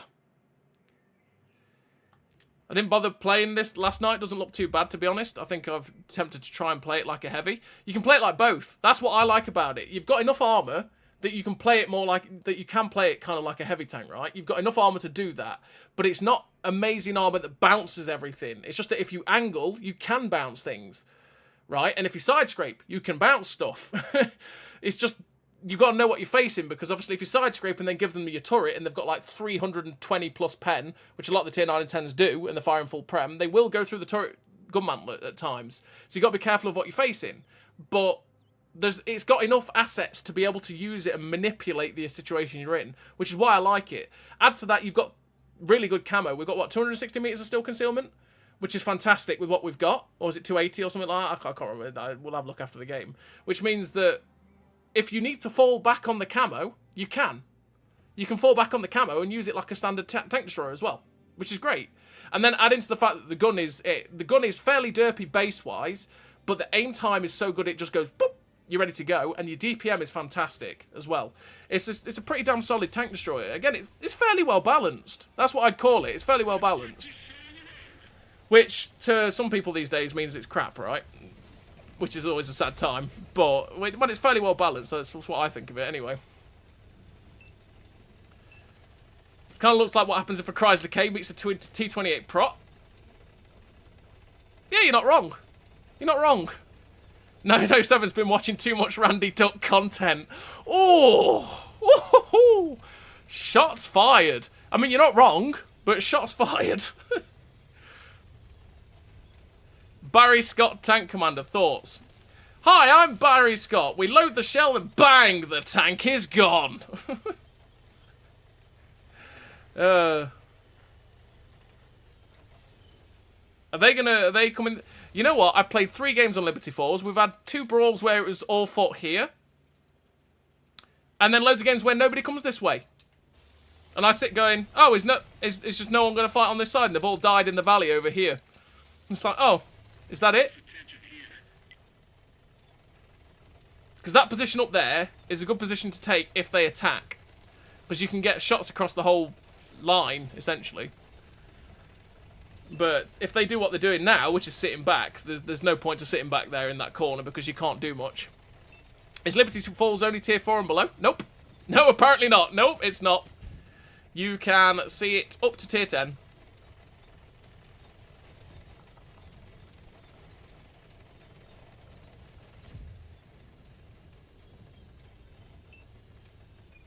Come on, tank, turn. Thank you.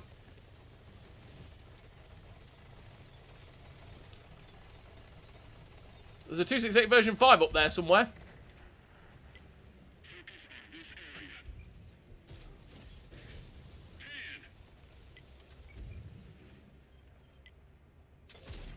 Oof, that was close.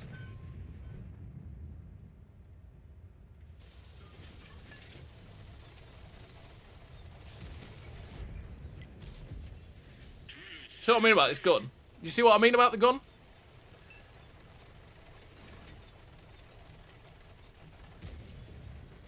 Oh, spotted someone. Spotted a griller.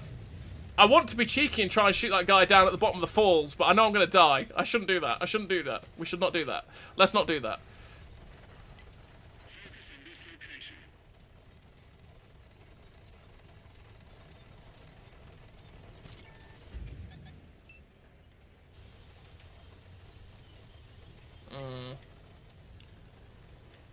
Come on, version 5. Come on. Come on. Bounced. No, don't do it! You bounced a heat round from a 268 version 5, my friend. Feel the look. Well, I wanted to get rid of that guy before we moved on, but...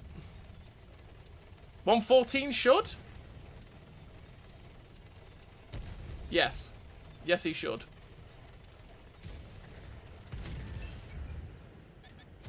What was that? Come on! And he gets the shot in. Good night.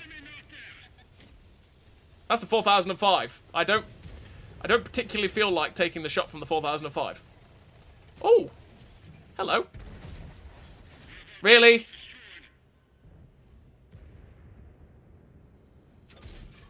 That was a bad shot. That was a bad shot. I aimed to the back end and missed. There we go. Penetration. Marat, you're just gonna... He's unloading, which is why he's just sat there. There we go, he's dead.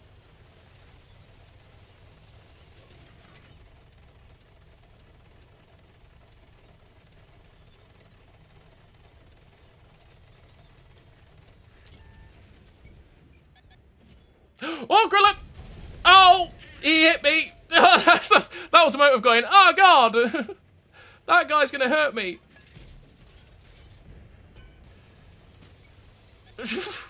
Well. Straight through his cupola.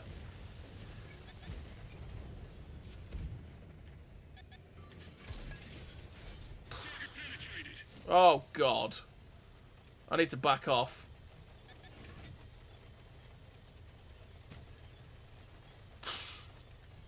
I'm not gonna lie, that Grille gave me a little bit of brown trousers moment. I ain't gonna lie.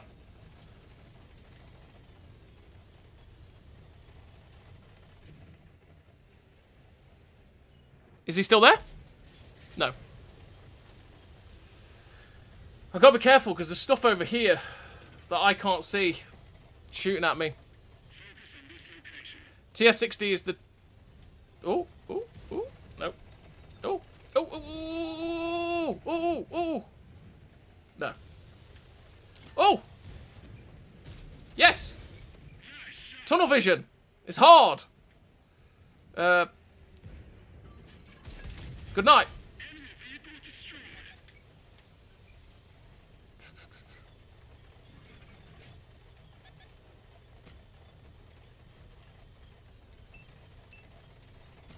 Is he going to give me a shot? I don't think he is, because he's... Oh, no, maybe he is. Yes, he is. Ignore that. He definitely is.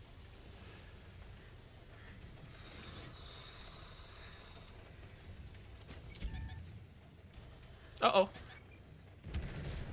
Oh, I missed. Shouldn't have fired. Don't do it.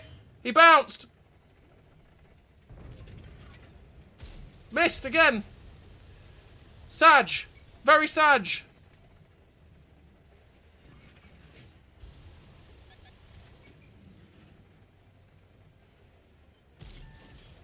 Tracked it. Ah, he's gonna... I can't get the gun depression there. Oh, God. That didn't pen or track it? Really? Come on.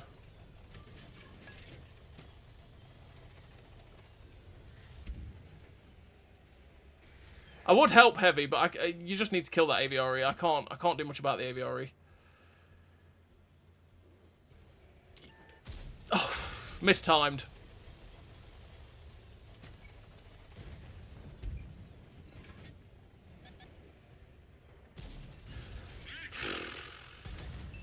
The timing! Timing, timing, timing. Got the shot in, though. Got the shot in. Can we get it? No, he's going to get away. That guy's going to try and derp me, so I can't.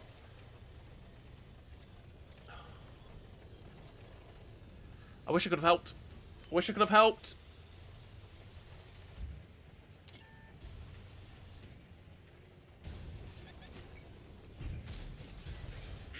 He's down to a one-shot. Missed it. Turn turret. Thank God I ricocheted it.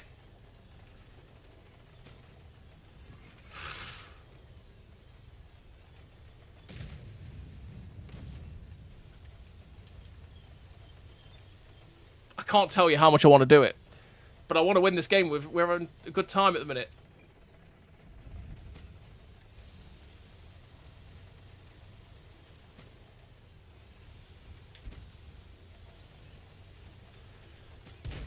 Nice!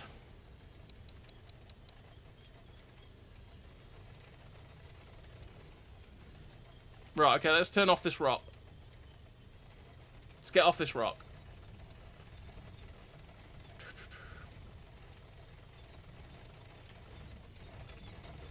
Grille 15. Oh, so it's just the TS-60 from earlier.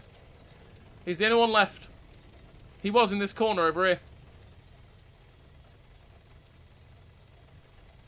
Let's go see if we can find him.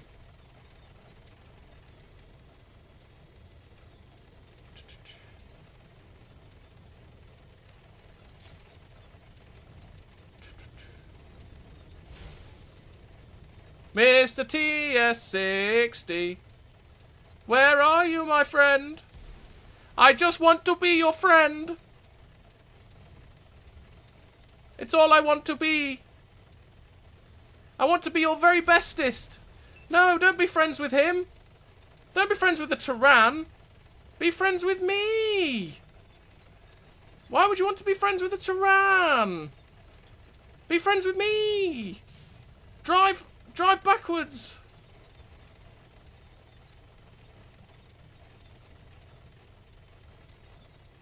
Come on.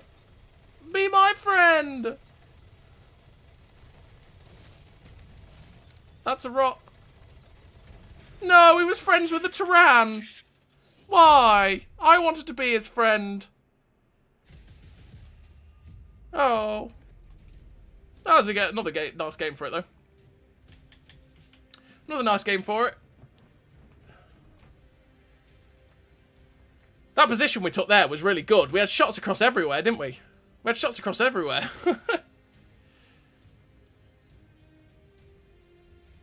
Everything up to Era 1 in Cold War. Yep, that's exactly what it is. Had this map in Era 1 match yesterday. It was pretty hectic, I bet. Hey, Mike, how we doing, buddy? Did a lot of tanks get buffed this season? There was quite a lot Hunter vibing. I would go back to the start of stream.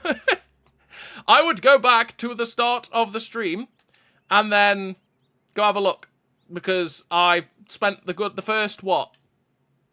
1 hour and 40 talking about all the buffs. You can have a look there, and then you can go through it all and see what we think and stuff like that. No, Stinky Pinky. No. They're taking into consideration everyone's thoughts on that, because they do the threads and stuff on Discord, but not me specifically. New old map. Yes. Returning map is the way we'd label it. Returning map, Antec. Returning map. Let's go have a look at the K1, since that's the other one you'll get that's brand new, and it's level 100, right? I feel like it's going to be a little bit harder to play it today, because you can't just go through the front of a Malo like it's funny. Because that was quite funny yesterday. There's a bug, but hey-ho. The Tier 9 Batchat is really annoying to play. I'm either getting my engine destroyed or set on fire by Tier 7s. The Tier 9 Batchat is... Yeah, I agree, Curb. I agree. That's why I say I would like the Tier 9 Batchat to have a bit of love. Because it gets set on fire all the time. Its engine breaks all the time. Its gun's a little bit derpy. Its mobility's a bit sluggish as well. Yeah, what Swindle said, Stinky Pinky, to be fair. I thought they only use him as a pretty face. They do, Stinky Pinky. They do. You didn't hear it from me, but it didn't work. Thanks, KB. Meeting time. All right, see you later, KB. Have a good time. K1! Let's go. That bug yesterday for the Malo was great. Like, going through the front of the Malo like it was no problem was delightful for Era 3. It actually solidifies my opinion that if you gave the Malo an Era 3... No. Start again. Solidifies my opinion that if you gave the Malo a pennable lower plate, it would not be a problem, because you'd actually be able to deal with it from the front. Because being able to just shoot it through the upper plate yesterday was like, oh, it's a pain in the ass to face it, because it still machine guns me, and it still pens me all the time with its big gun. But at the same time, I can do stuff back to it quite consistently. So if you gave it a lower plate that was pennable, it would actually be fairly manageable and fairly, you know, fine, essentially. But they definitely solidified that opinion. But now they fixed that, right? I can no longer shoot through. Everyone's back in their Malos. Yeah, I can no longer shoot straight through the Malo. Sad times. But... Right, okay. There we go. Oh, yeah, it's because it's got suspension on it. I can't... Can I just put my auto drive on? Let's follow these guys. These guys are going this way. We've got some TDs coming with us, which are hopefully Malos.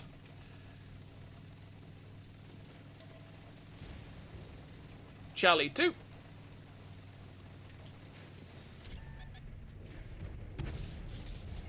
Bad shot, really, because the penetration I've got will not go through that. Like I say, with this tank, you want to go for tracks every time. Tracks every time. If you can track someone, that is what you want to do. Didn't work. I couldn't see anything there. Tracks.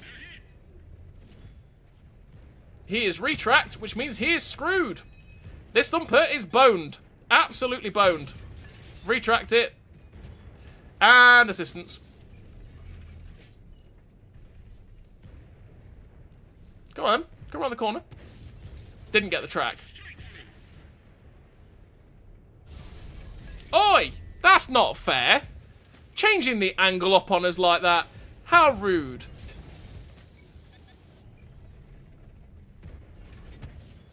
Tracked it, everybody. He popped smoke. Again. How very rude of him.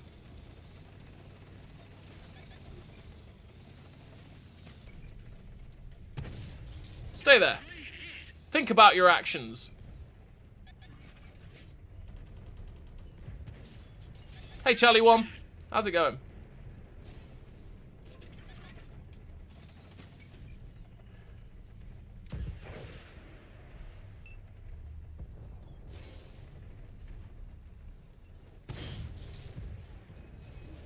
The timing, impeccable.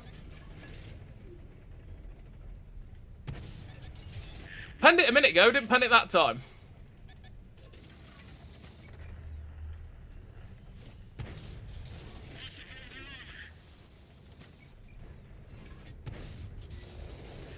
Yeah, I need to low premium if I'm going to shoot those low plates.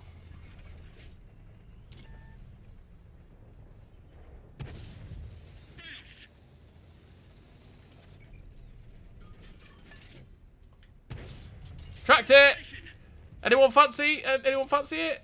No, he repaired it. I'm just trying to go through the top of his turret like I did a minute ago. It's just not happening.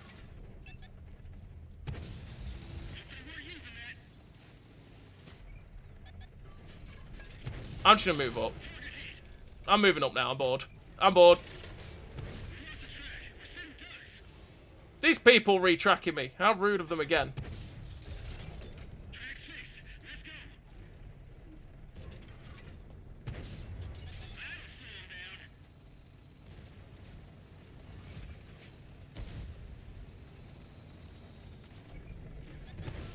Oh, just trying to, again.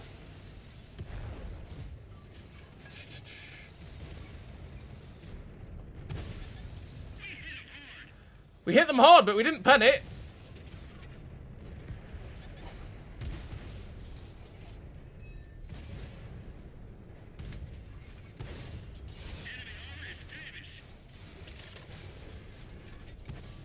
Bad shot.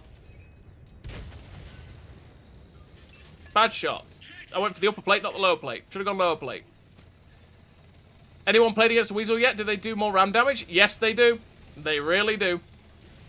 I've got one in the video I did for the K1 mic where you see a weasel fly over the top of the ridgeline. I think I kill him for like 1500 or something like that. And playing one yesterday on the community stream, I basically rammed into someone at about 20 kph and lost a lot of HP. Oh, come on!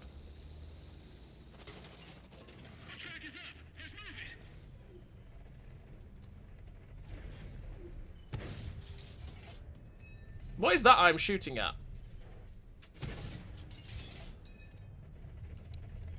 Leopard 2A4, that'll be why. Let's go! Speed!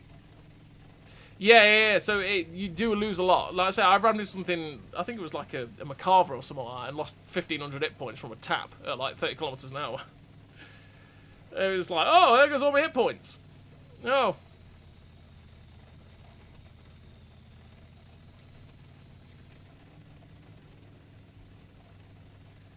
This was a very un-Era 3-esque game, this one.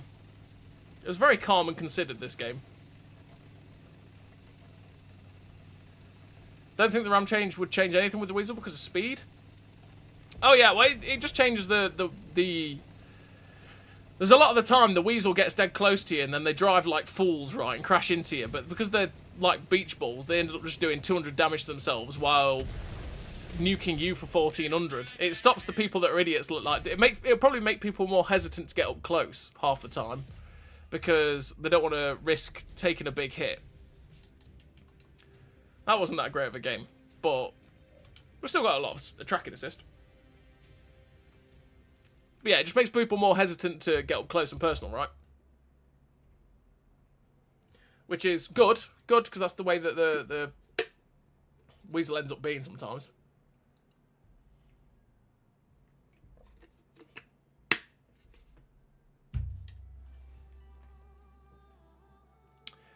Pearl River.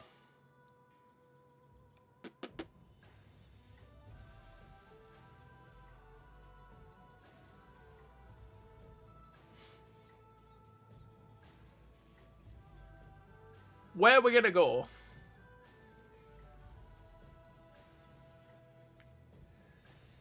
I kind of hope everyone goes up this way. Kind of hoping for that. That's my hope and prayer. Ba ba ba ba ba ba ba ba ba ba.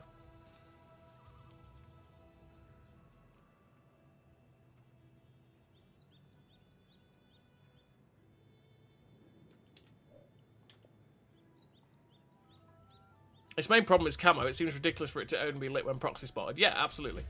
I agree. 100%. 100%, mate.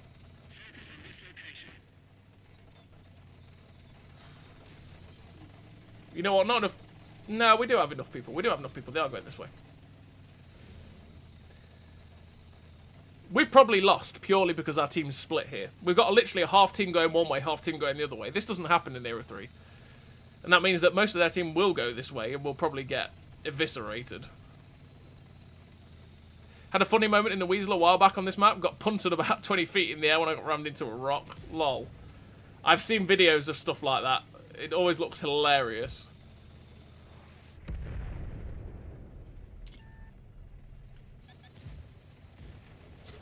Kaboing! Whoa.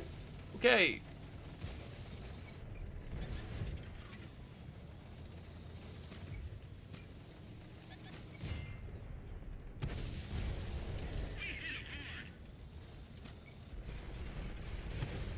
Not quite sure where to pen them on A2 now. I can't go through his upper plate.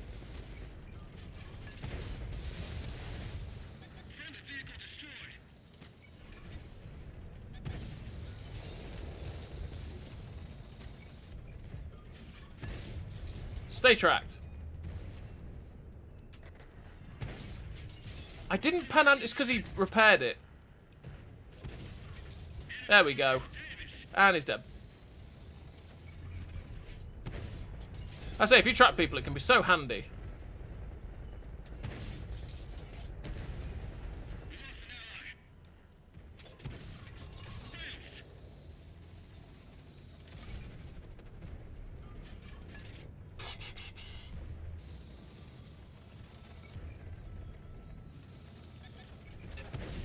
Stay there. Good night.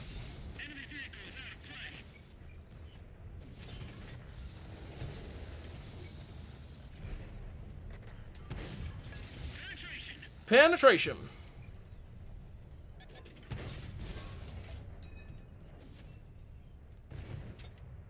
Not quite enough.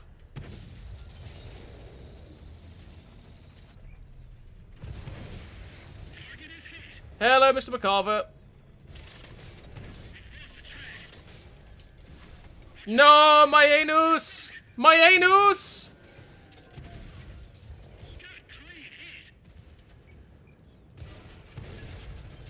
Trying to shoot McCarvers. Can I get my tracks back, please? Thank you. No, I can't. We just died because we hadn't got enough people left. You playing the TS-60 on stream, or did you already play it? I've already played it, Isaac. We're trying to, because of the amount of talking we did, looking over all the buffs, I'm trying to play. I've played 2 in the TS-60, and I've just played 2 in this tank as well. And then we're going to try and play loads of the other tanks that have been buffed. Or try our best to get as many as we can. Try our best, anyway.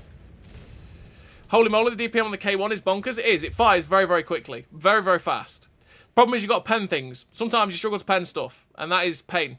It's pain, because the penetration is very low.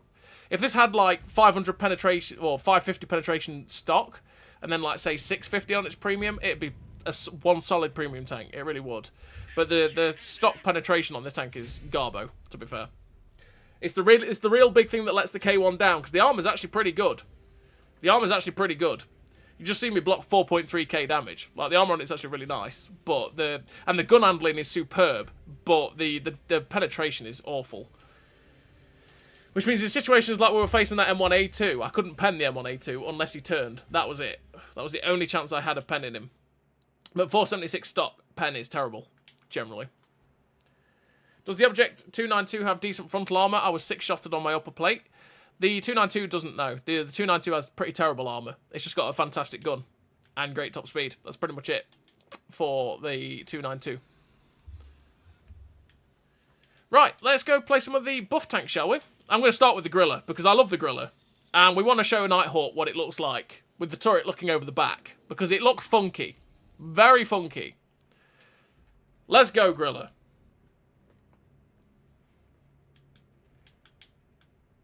Mountain Pass. Mountain Pass.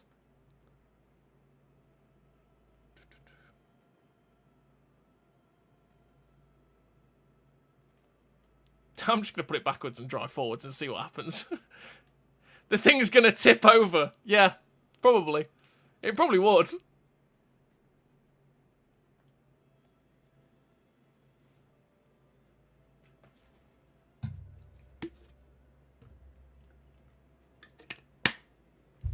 Ba-ba-ba-bum. Right.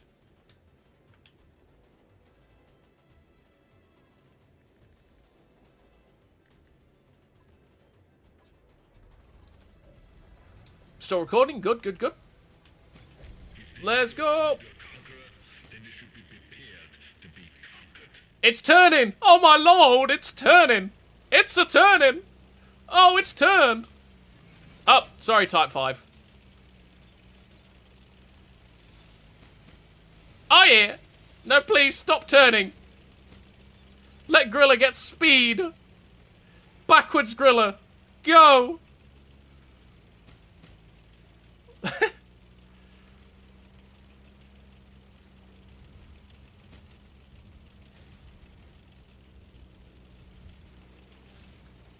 No, I didn't want to do it.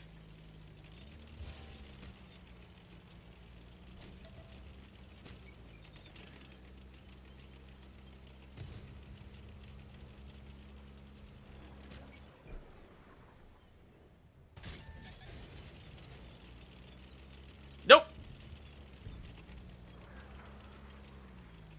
Do you get a speed boost when you fire? Nope. Gorilla with googly eyes looks like Pinocchio. It does. Oh boy, they're attacking quite aggressively.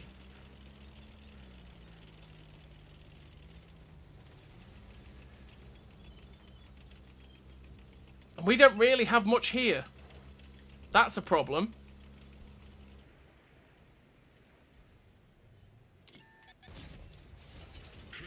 Really? We're just gonna have to chance it. We're gonna have to chance it. It's my only option. Ha! Camo!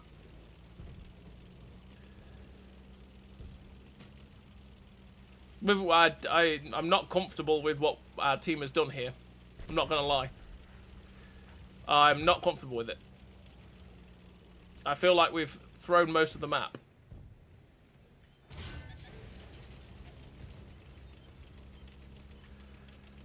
I hit my friendly ISU!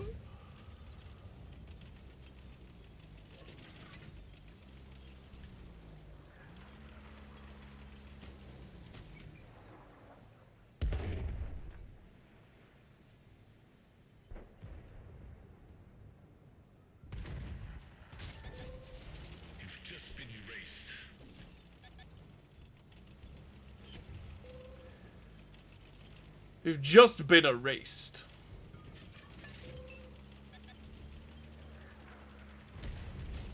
Oh!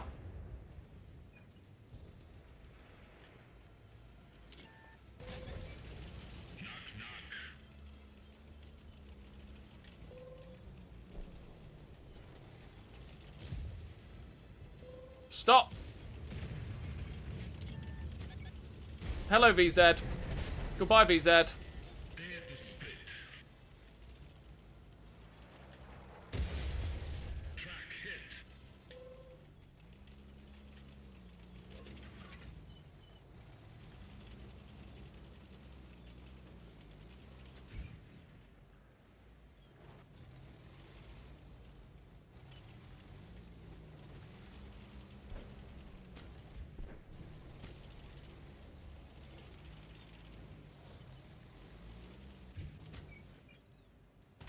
Bad shot. The RT wants nobody but me. This guy's lit up.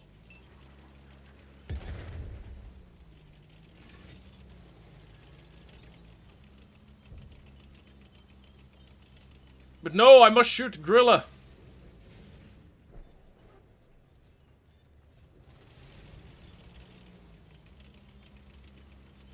This is such an awkward game.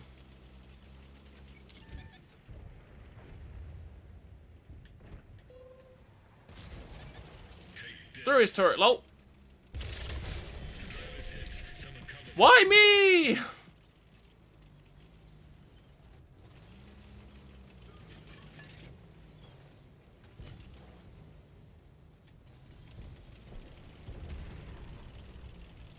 Murat's dead. Good. Can we get shots at this 430U? Yes, we can. I'm here to help, AVRE. I don't know how you've not killed it yet, but I'm here to help.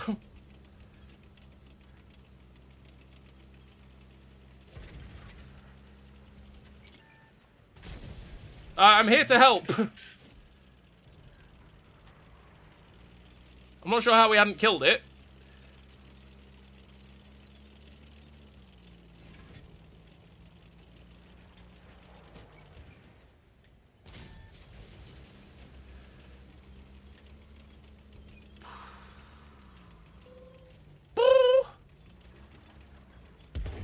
Nice try, Artie.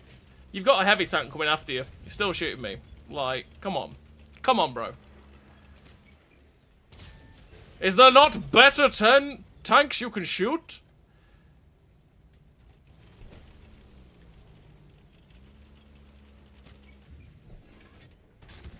Yes! Get out of here! Always satisfying killing them things.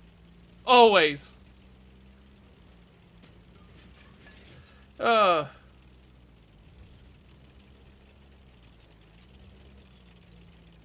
Has he gone in? He's gone in on that machine. I'm coming, Type 5! I'm coming! I'm on my way! Oh, he one-shot it! Nice. Okay.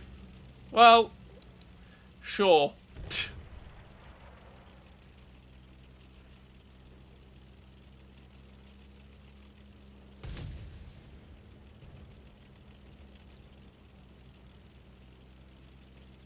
He's just fired, so... I'm so sorry, 277. That was straight through your upper plate, but that's just what Grille can do. Well, that was a good game. For saying how awkward that was, we'll take it. That was deeply awkward. Deeply awkward. But that's the Grille. That's the Grille right there. I've always loved this tank. Always. And it's just made it even better. It's just made it even better. Honestly. Turret rotation is, as I say, is a little bit over the kill, but we'll take it. We'll take it for Grille. That was exceptionally awkward. But we managed 6.2k, that's cool. Grille with, yeah. Do you get a speed boost when you fire? Nope. Hey, Harry. Right. Let's play the Leopard. Let's play Leopard. So, yeah. I feel like this will make a good jousting tank. It would. Because you're just like, yeah, you know? Or a pole vaulter. Yep. Have you tried the 114 SP2 yet? It's fast now and I like it. The 114 SP2 I have played earlier on. Yes, the 114 SP2 feels... The gun handling on that tank feels really great as well. Feels really great now. The 2-second aim time is beautiful. If you don't play the Leopard after it's buffed, I'm unsubbing. Wow.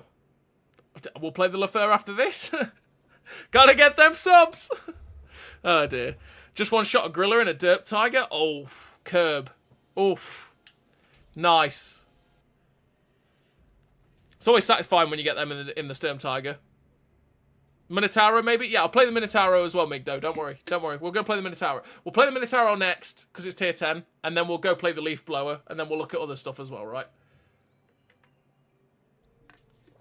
The Minotauro. Well, it could be the monotone Tauro now, you know? It's a fair few TDs. Two Grilles, a Waffle, Ruthless, a Tyran. Oof. That's a whole boatload of pain. Hey, love the Grille 15. Glad they buffed it. It's camo only negative thing. Camo's really good now, though. Fiora. Camo on it is really good now. That buff to the camo. Like, I don't think we'd have been able to do in that last game what we did without the camo buff. Because it meant we could stay unspotted until we fired. Which was glorious. It was glorious. It is a massive help for the Grille, that camo buff.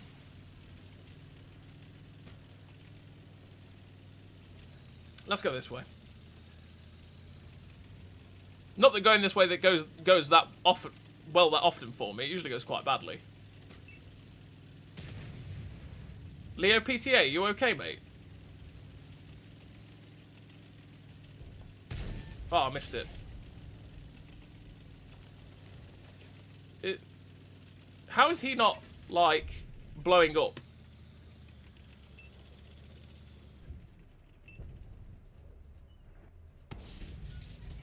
Just not high enough. Just not high enough for me to shoot him.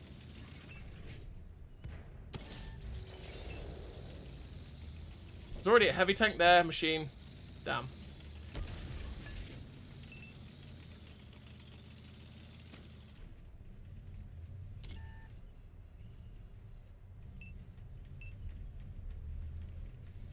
I wish you hadn't.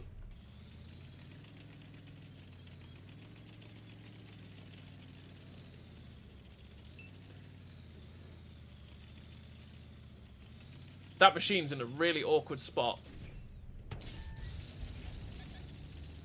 I want to point out again, this is without gun stabilizer. Look, fully rotating, that's as far as it blooms out. And that's without the gun stabilizer. Just shows how good the accuracy is on this. Dispersions and stuff.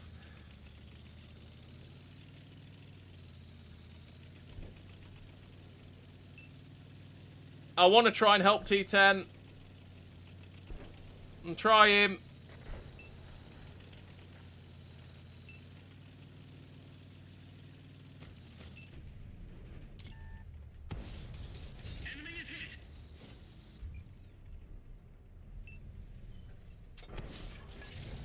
Could have done with you retracking that dude.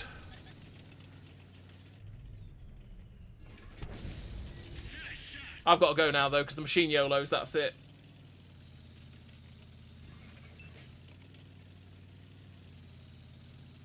Yeah, if the machine YOLO's there, that's it for me. So I've got to go.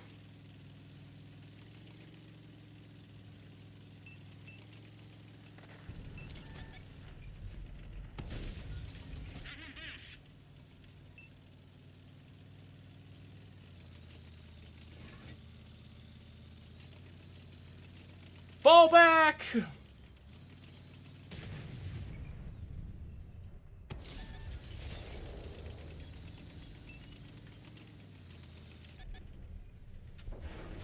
Oh, I preempted my reload again. I'm just trying to track it!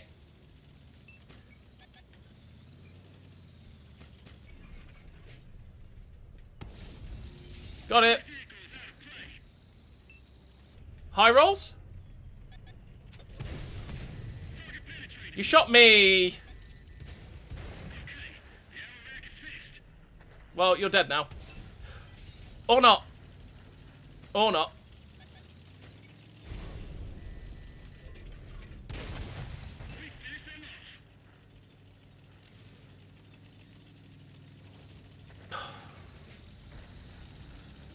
My friend shot me.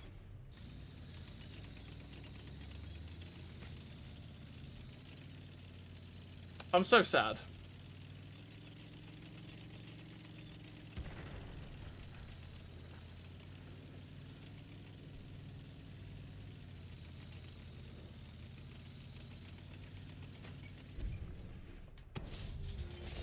That didn't hit.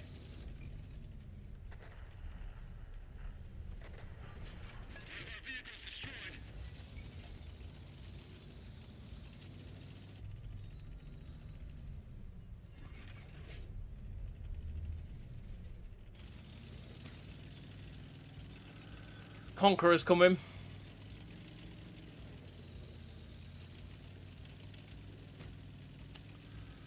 Pain.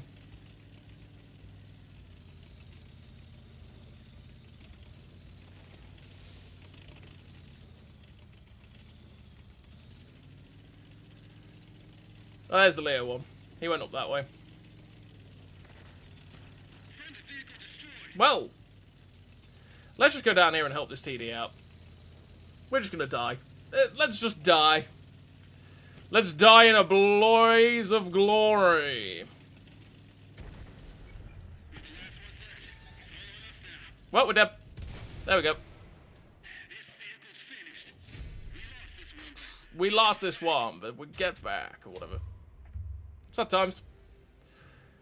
Shad. 4.5k is not too bad, though. Tried to run away. I'm quite sad that machine gun managed to get the full clip in. That's where the pain is. That's where the pain absolutely is. Right, let's play the Minotauro. I said the gun handling on the Leopard one is just phenomenal, though. Like, it's unbelievable. Let's take a crew like that one. Why not? Nerfed Minotauro. Let's go.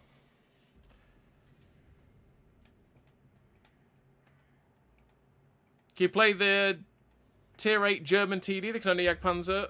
Love from Switzerland? No, yeah, no worries, I can play that Arctic Mouse. I don't really like the Kanone Jagdpanzer because it's not my kind of tank, but I can give it a go. Can give it a go. Himmelsdorf. It's not a bad map for it.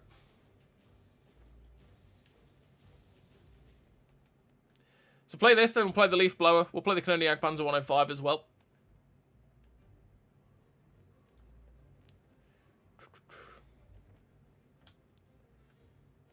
And then we might be out of time by that point.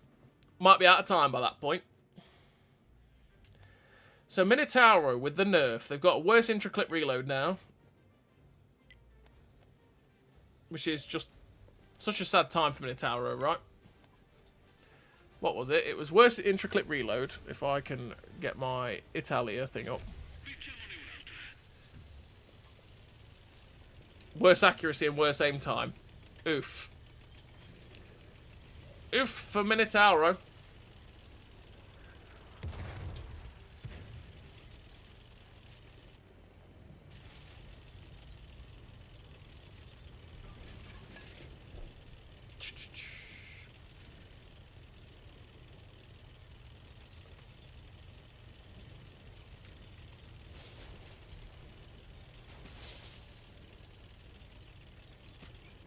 Damn it.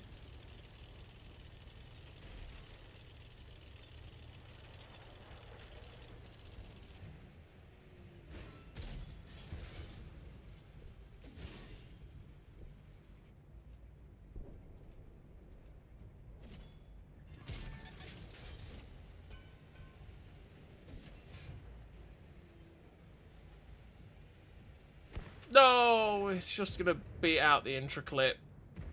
See, if we had the old intra clip there, we would have been able to shoot that 114 SP2. But we just didn't have the intra clip reload. That was delay. I pulled the trigger and then it fired.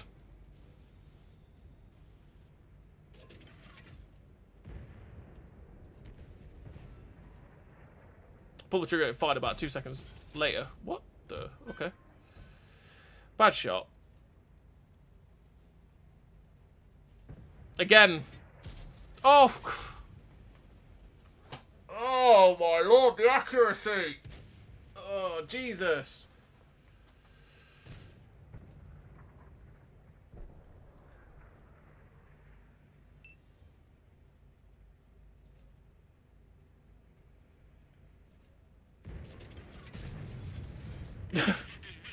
That was a mistake, my friend.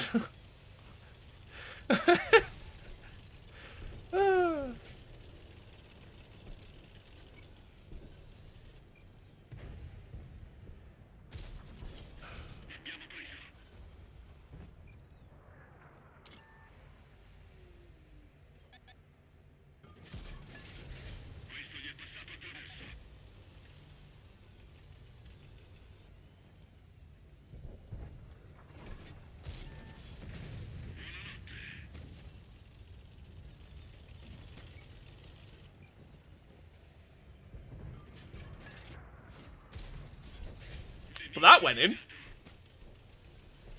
Well, there we go.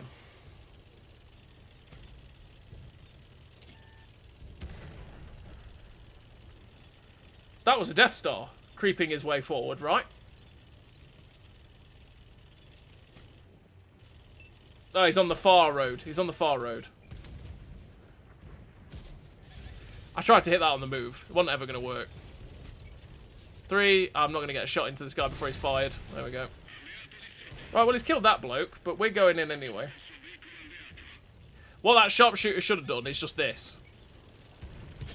Good night.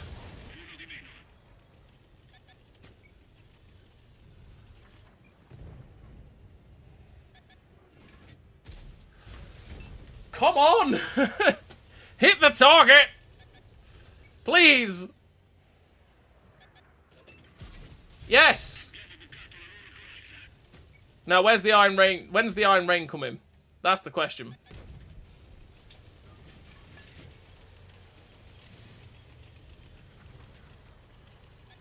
Hello, Iron Rain!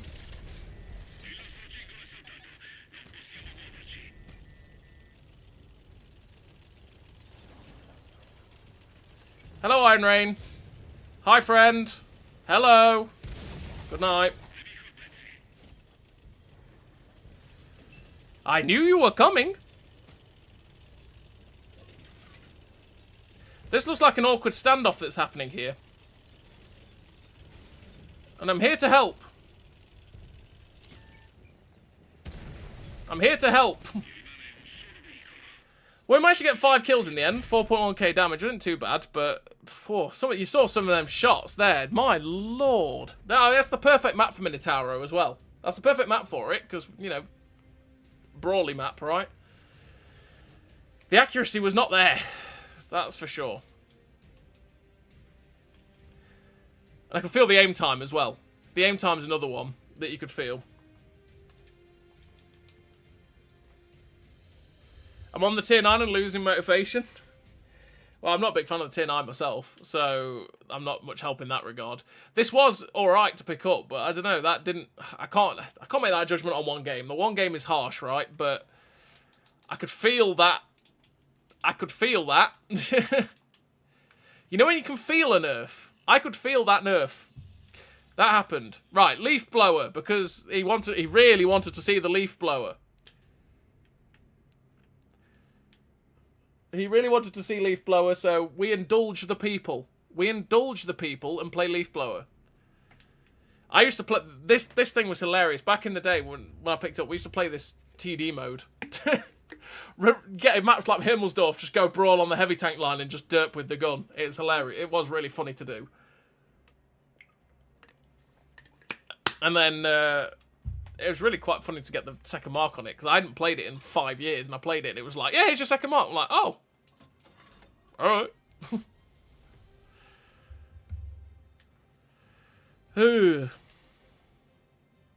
Leffe. Olivier. It's Olivier. Big Olivier, the leaf blower. How is the 755, the 751 RAC compared to the other Centurions? Got one out of a war chest. That's a good pull, Isaac. The Centurion 51 is the second best Centurion at tier 8. Second best Centurion at tier 8, behind the Bellerophon, which is its Halloween version. And the only reason the Bellerophon is better is because they've added, like, however much spaced armor the Centurion little turret thing is on top of the Bellerophon.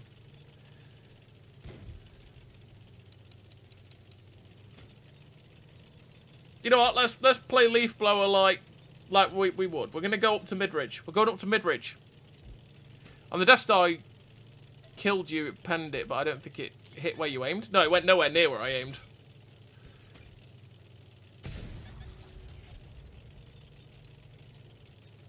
It went like to the far moon.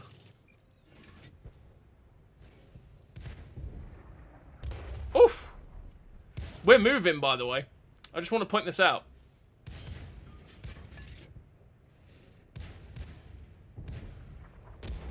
Nearly.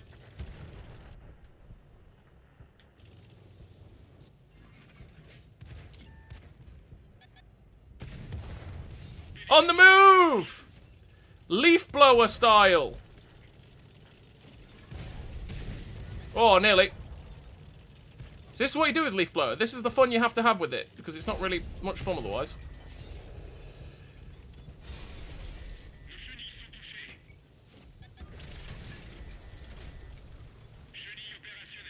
And he got us.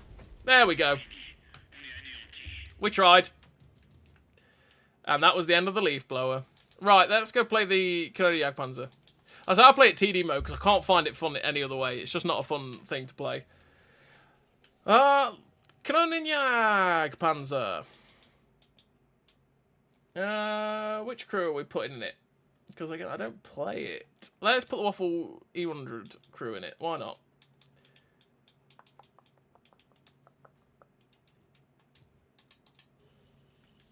$186 meters of still concealment. That is just so dirty.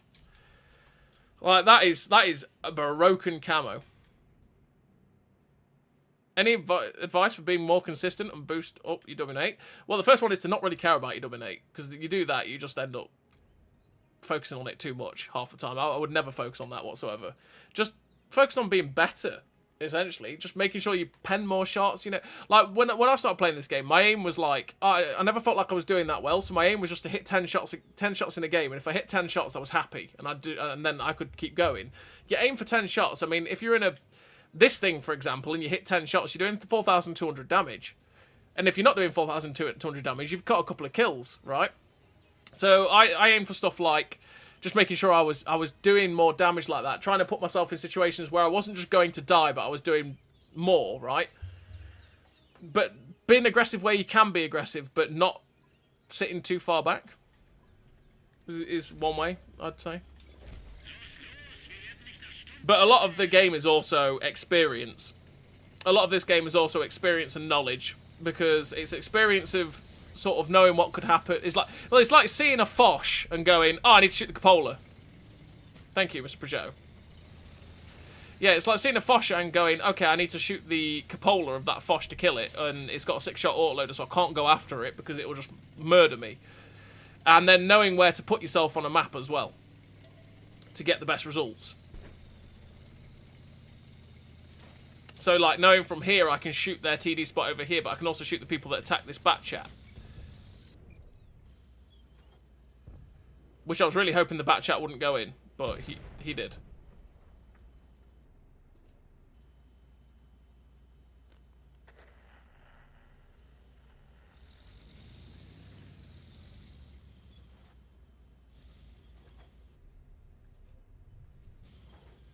is anything over here. This tank with the smaller gun has the most broken out camo. They both have ridiculous camo, to be fair.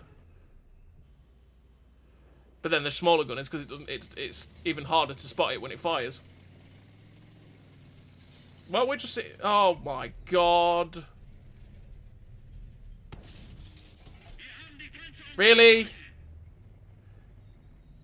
I thought this guy would have spotted those guys back there far easier than he did.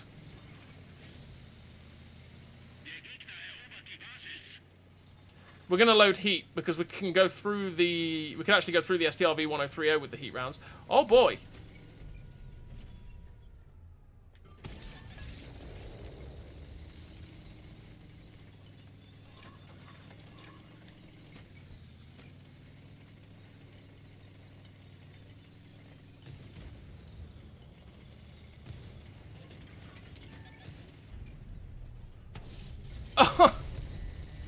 We're screwed here. We've got no one else but me in this bat chat.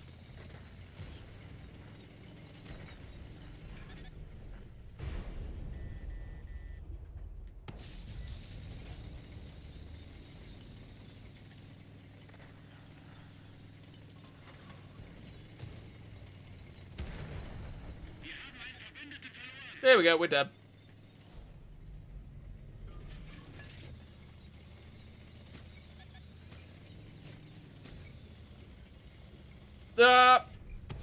Yes! We're dead. There we go. Berlin is not the map for that tank, and we had absolutely nobody over here. Whereas a lot of their team is. Not really the map for it. Sadly. But I thought that bat chat would have spotted them a lot earlier than he did. A lot earlier than he did. That's a Lehman Russ. Let's go play the Jagdpanzer 2, though, because you did ask for the Jagdpanzer 2 as well. I do like the Jagdpanzer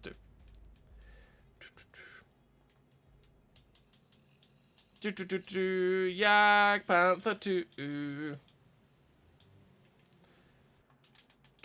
Take a crew, and you will... That'll do. What's that, a crew? For a Yagi Yaga?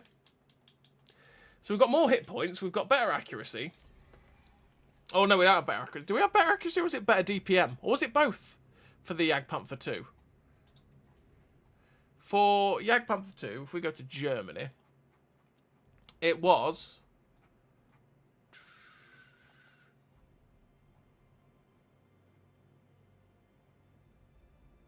more hit points, better reload. Better reload on this 128. Well, that's good matchmaking, that is. Nice.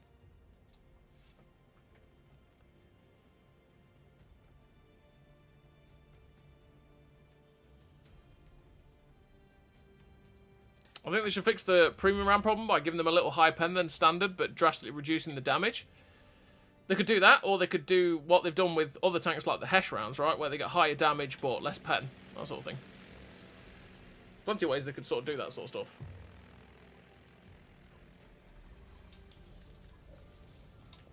Going for gun marks ruins this game, does it?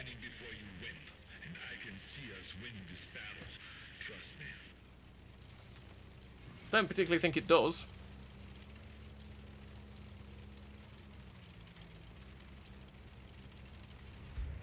Because a lot of the time you end up doing more damage, which then takes more HP off the enemy team.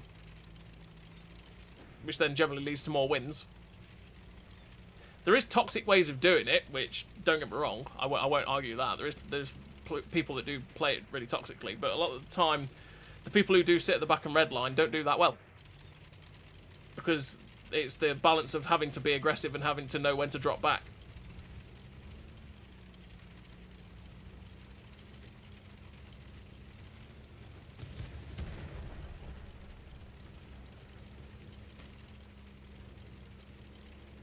I want to take this corner. That guy died here, but I want to be is in this corner. Hello, Mr. Cromwell. I'm here for your corner, sir. Good night. My corner. It's mine! My precious. I mean, where I go for them, it's pure stress. Oh, there is that too. I wholeheartedly agree on that one.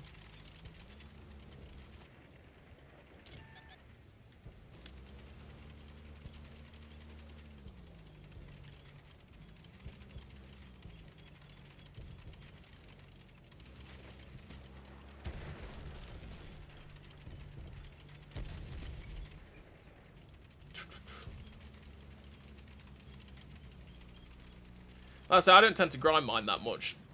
Used to back in the day when I first started doing them, but most of the time now I just sort of play. And then when I see something's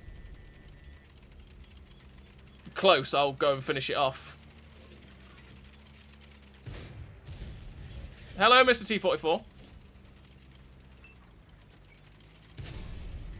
I feel like you've bitten off more than you can chew, boy.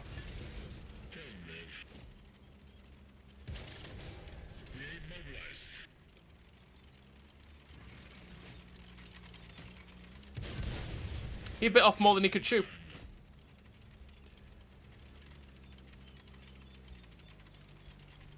That poor T44.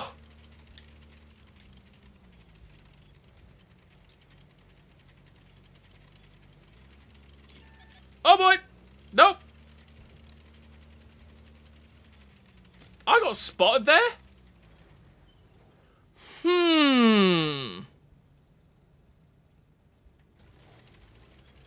I've got good camo.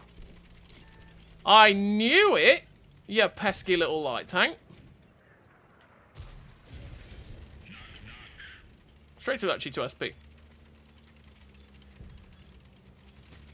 I was thinking then, right, for where I was poking out, I shouldn't have been getting spotted.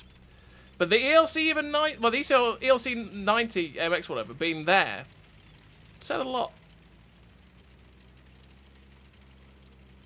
I'm just surprised it didn't die.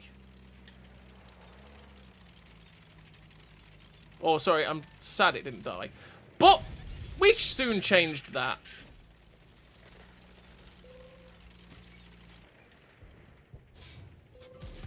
Got it. Oh boy. Oh, come on. We managed to get... I was so close. I thought I was still safe behind that rock, but we weren't. I thought the ridge protected me from those guys. I thought the ridge protected me. Sad times, but we died. It is what it is. Life happens. And death is... Well, you know, just everything's short in life, death and taxes, all that sort of stuff, right? We're probably going to lose this as well. That's sad. 4 kills, 3k damage. We were doing alright. We were doing alright. Wasn't a Derp well, so his fault. Oh, yeah, indeed. But yeah, I agree, Ace. It is pure stress. That's why I don't tend to grind them unless, like, I'm close. Like, I get to 93%, that's what I play them. But if I can't do them in, like, 3 or 4 games at that point, then I just stop because it's just boring. At this point, I've got, what, 235, 236 of them, something like that. So... it's just a little bit boring to grind them these days. So I have to be close to even think about going for it, otherwise I'll just get bored. Anything else? We've got about 10-15 minutes until I'm going to call it. Visa 55. That's one. Visa 55's been nerfed, hasn't it? Let's go take this out, see how it handles.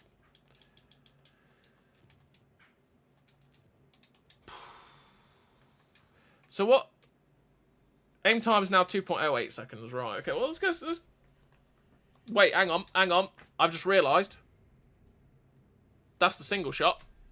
I have the single shot for a video, which is not going to happen now, because stats. No, it's 2.62 second aim time. Oof. Okay. Well, we'll go see how it is. We'll go see how it goes. Jericho. That'd be a terrible place, Musket Sergeant.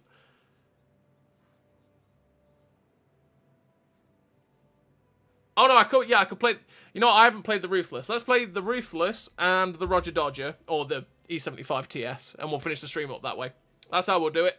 We'll play the Ruthless after this, and then we'll play the E75 TS, and that'll be it. That'll be the end of the stream. So, yeah. Would be the only good thing to happen. Oh, God. Everyone needs a derp tank. Exactly, KB. Exactly. Everyone needs a derp tank in their life. They need to be in the power of derp. They need to feel the power of derp. They need to be in the church of derp. And experience what is love, what is life, and that is the derp. So, yeah.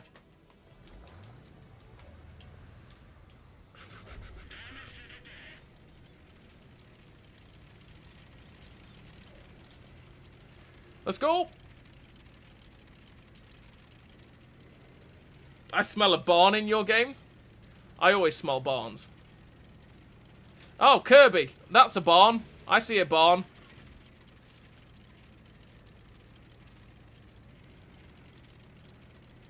I have 300 tanks and I haven't 3-marked any of them. I've got 2 on a few, but most of the that I've played in a tank is like 117 E5.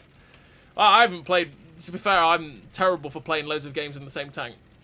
There's only a couple that I have, and that's ones that I've had for years.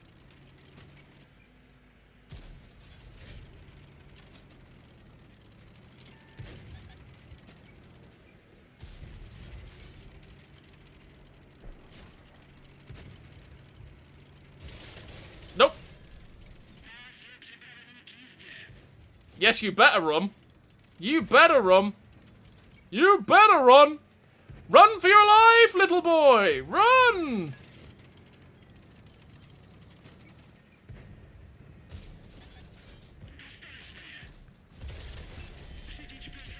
Damn it. Thanks, Artie. Love you too.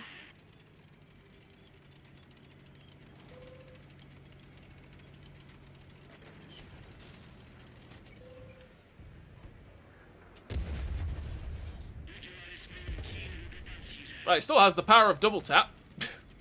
That's for certain. Oof.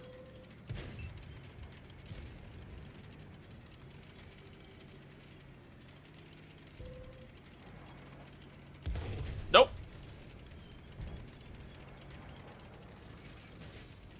I'm not trying to block you, but this is the position we're all safe from the RT.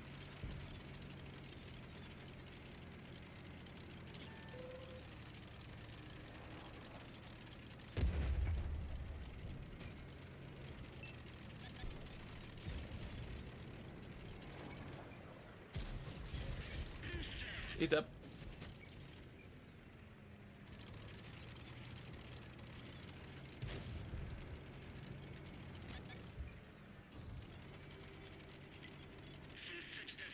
Let's go for a reload.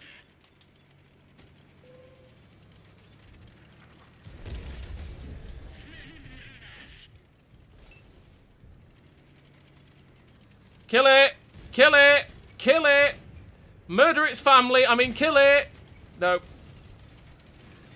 Mr. G-Saw. I'm very sorry. But your life is forfeit. Oh, Kirby! Pain! Great pain! Why would you do this? I was only trying to play my VZ! I want to kill it! I want to kill it! I want to kill it! Mine! Mine? Yeah, we got it! Raid boss down!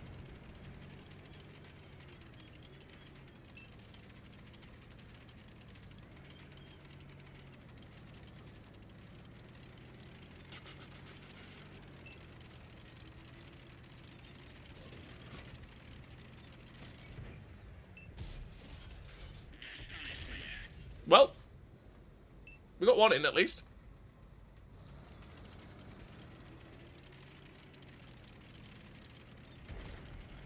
Kill him! Kill him! Murder Kirby! Death to Kirby! Death to the pink blob! Let's get it!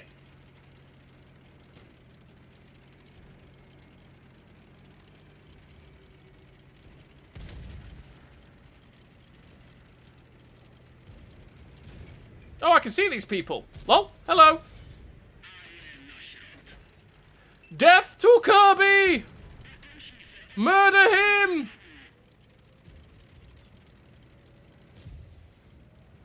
Tusk. I got one in. Justice for the 1,000 damage. Let's go. Death to the Kirby. Let's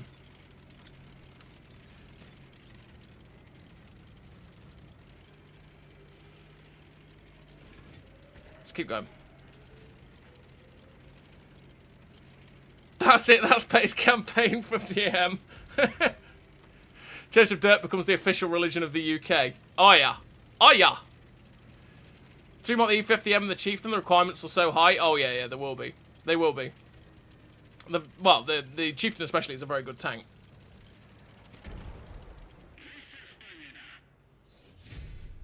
That was an alright game.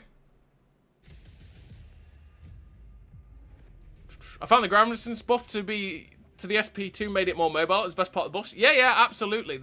You will notice that. Scoochies. Oh yeah, because I killed Naughty. I forgot about that. Because we killed one, so we're getting Pascucci's. That was a decent game for the VZ. Decent game. Again, the nerfs, did the nerfs hurt it? Yeah, you can feel a little bit of a difference, but it's still really good. Still really good. Like, did it hurt it that badly? I don't think it did. Personally, I still feel like it's pretty good. It's a pretty good tank, right? So, yeah, that's one of them that you're not going to feel the nerf that much. Unlike the Minotauro, we felt the nerf in the Minotauro. The gun handling is what we felt. We felt the pain in the gun handling. It's not nice. Right, let's play a Ruthless and then E75 TS, and that'll be it. That'll be all she wrote, folks. Let's take that crew. Why not? Volasad, get in here, my friend. Launch some bombs. We want some bombers going. Let's go. Campaign slogan. Derp is love, derp is life. Exactly, KV. That would be Petty's logo for it. Yeah, absolutely. Pet equals president for equals derp for all. Yep. Pink blob. Well, that's insulting to all Kirbys. Yes. Yes, it is. Single shot gun affected on the VZ or just the double shot? Just the double shot, Nate. Just the double shot. Single shot's the same as it was. Same as it was. They've only nerfed the double shot. Coming to the stream late, what's your opinion of the balance changes? Some seem not needed and ignorant wargame in my opinion. Well, some were needed. Some buffs are great. Like the buff to the Grille, buff to the Leopard are great. Nerf to the Minotauro is painful. Nerf to the VZ55, so-so. Still a good tank. Doesn't hurt it that badly. And to be fair, it was one of the top performing tier 10s. There's like I said, there's quite a few in there. If you want to see my full rundown of it, watch the rest of the stream or the first. We spent about an hour and 40 going through all the stats and talking about it at the start of the stream, mate. And I would say recommend to check that out once we're finished in about, what, 10 minutes? Something like that. But we did go through all of it. And like I say, some of it is like, yeah, that's great. And some of it's like, did it need that? Not sure about that. So, yeah. The T-49 ghost shell through me. Didn't like it on my screen. It looked like he flew just past you on mine.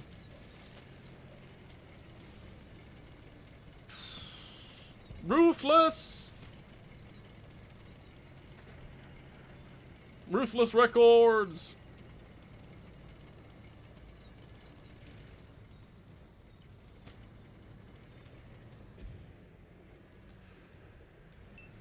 Well, I haven't played this tank in ages.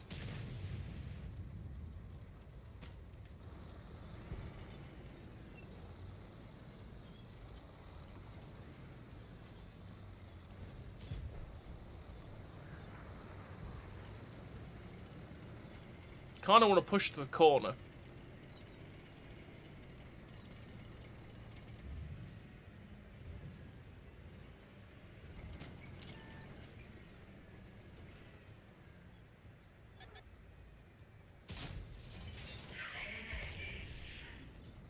E4 turrets, am I right? The E4 turret is one of those that really does need a nerf. On both the Ruthless and the E4.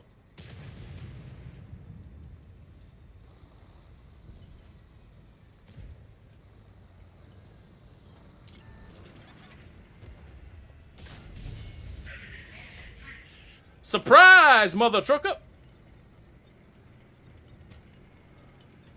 I wish I had Hesh loaded, but... yeah.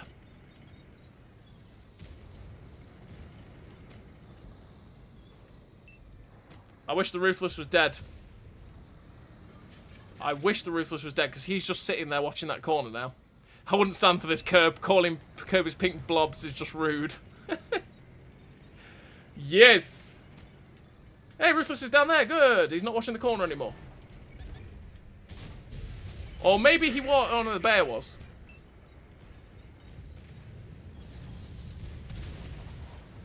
I'm not liking how many of them are down here. If they decide to just all push, it's gonna be a bad time.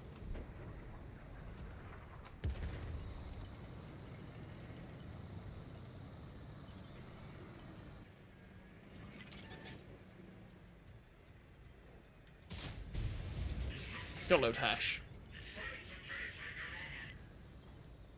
Load hash. Load hash. Load the hash!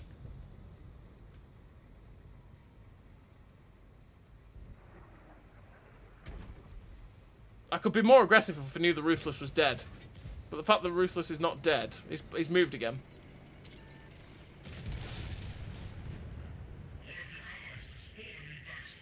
Oh, it went high! It went high! Ruthless!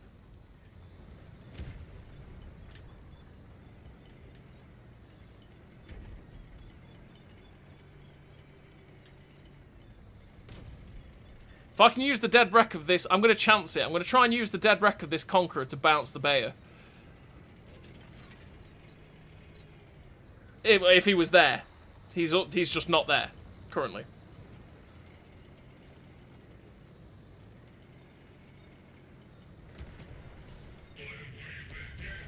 Right, I'm going to use the opportunity to flee this way.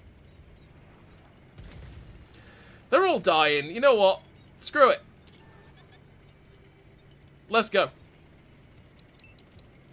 Ruthless is dead.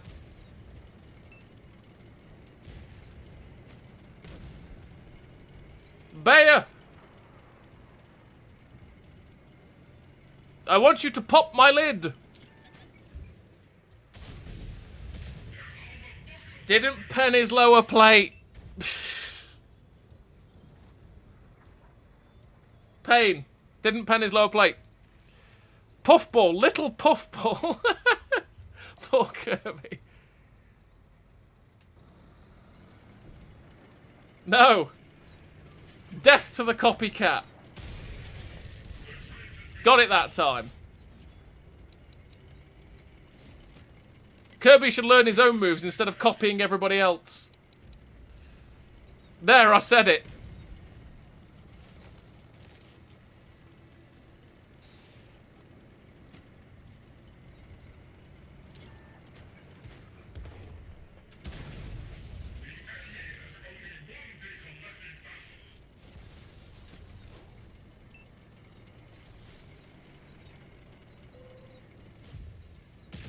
You missed.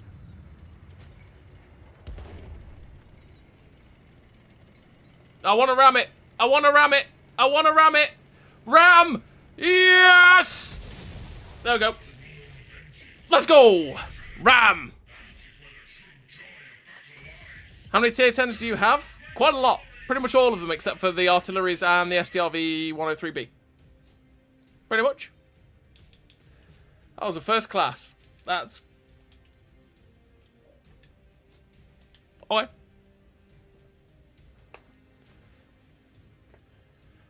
Well, that's the Ruthless. But yeah, I've got pretty much all of them. If we would say tier 10s, look, I've got 95. 95 tier 10s. Oh, him. 95 tier 10s. Little Puffball was the bane of my existence in Super Smash Bros. Had a pact when playing with my brothers that no one was allowed to use Kirby. Wow. I mean, we didn't have that rule, but Kirby was annoying because it was like... It's like he just doesn't have his own special move. His special move is just nicking other people's, absorbing them for a bit and going around and using, like, becoming Link Kirby, for example, which was always funny because he had the little hat and everything like that, but it's like, come on, Kirby, you gotta have something else, mate. Something else. Right. E75 TS. We're going to play the TS. That'll be the last one of the stream as well. This thing did get buffed. What changed about the E75 TS? If we go have a look. It changed, well, it's the Roger Dodger and the E75 TS got the buff. So both the, this one and this one. You know what? You don't see Roger Dodgers. We're going to take the... I'm shameless. I'm taking the Roger Dodger out. Absolutely shameless. We're taking Roger Dodger out. Let's go, Mr. Roger Dodger. Oh, boy. Right. Let's have a look. Let's have a look. What changed about Roger Dodger again? What was it? What do we have for it? Shot dispersion. So dispersions during movement and rotation got slightly better. Slightly better HP. Slightly better turret rotation. More accurate by 0.2. 2.5 second aim time instead of 2.6. Which means we've got a 2.3 second aim time. Okay. Let's go, Roger Dodger. Thank you. No worries. Which tank is Kirby? Do you mean in the last game, or not the last game, but you know in the game before? He was the FE 4005 in the last game. Well, in the game before, Finn. Or which tank is which is Kirby's tank in this game? That's the question. You know, the actual Nintendo character, not Kirby. I Kirby the Ruthless. Yeah, it'd be a mercenary. Kirby would be a mercenary, wouldn't he? Wouldn't it? Yeah, it would be. Kirby would be a mercenary because it's taking bits and bobs from everywhere else. So it could be a Ruthless. It could be, Kirby could be the machine as well, you know. How many 9 Skrill crews do I have? About 130 odd, something like that. Maybe more than that.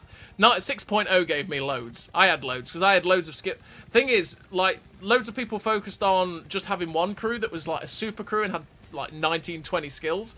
I had well over 150, 200 crews that all had, like, 5 or 6 skills, which was at the capacity that I felt like if you had, 5 or 6 skills in the pre-6.0 crew system, you were doing pretty okay, and the tank felt alright, because you had, like, the best view range you could get. You had trap mechanic, or, your tracks went back on quicker, and you just had everything better about the tank as well as Sixth Sense, right? So I had loads of crews like that were skilled up like that. So when 6.0 hit, it was just...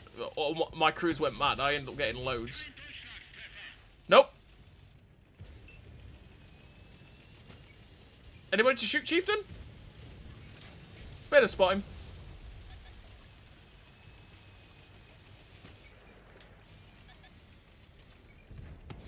Bad shot. Bad shot. This guy might actually struggle to pen me. Didn't track it. How interesting.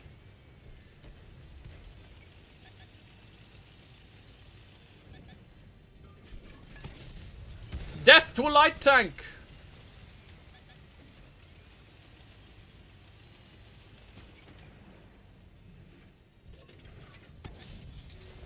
The shells seem to loop out of this barrel. Seems to be like, pew!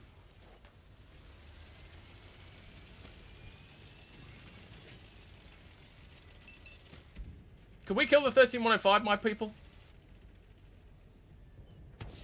Oh.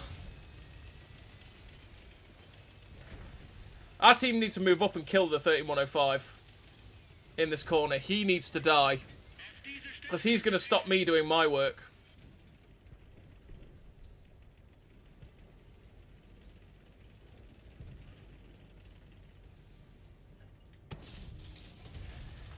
That didn't hit. Excuse me.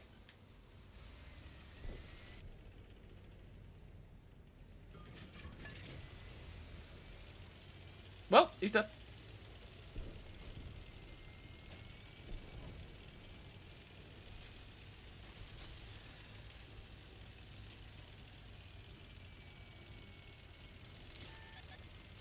Oh, Turan. Hello, Mr. Turan.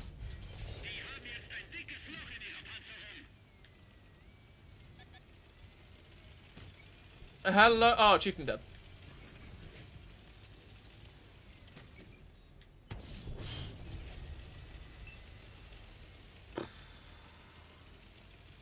I'm still detected, and that scares me. I'm not going to lie. Because what is still looking at me? Is it the Tyrann just looking over the ridge? Or what? It just scares me, you know?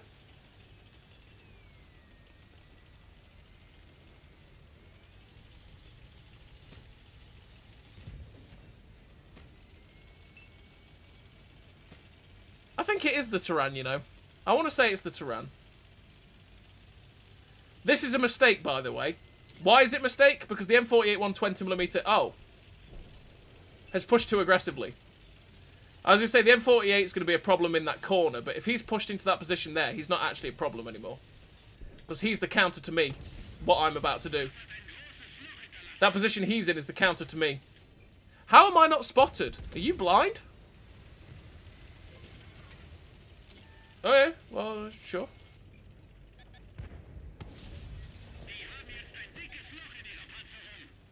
Slucke de la Panzerhorn. He's going to get away. He got away. Jammy little devil.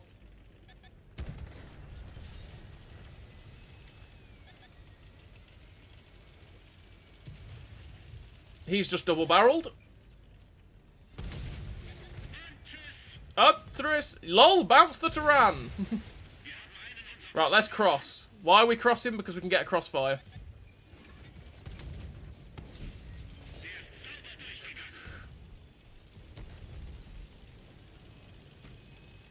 Ah.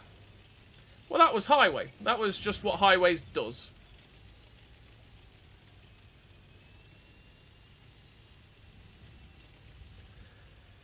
If you push straight under that bridge, you really derail any attempt they have of going across that valley, and then you can just, yeah, do what we just did.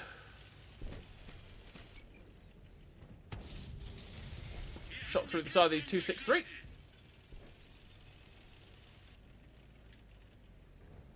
Can we get the shot? Can we get it? Tracks! Well, we'll take the tracking assist.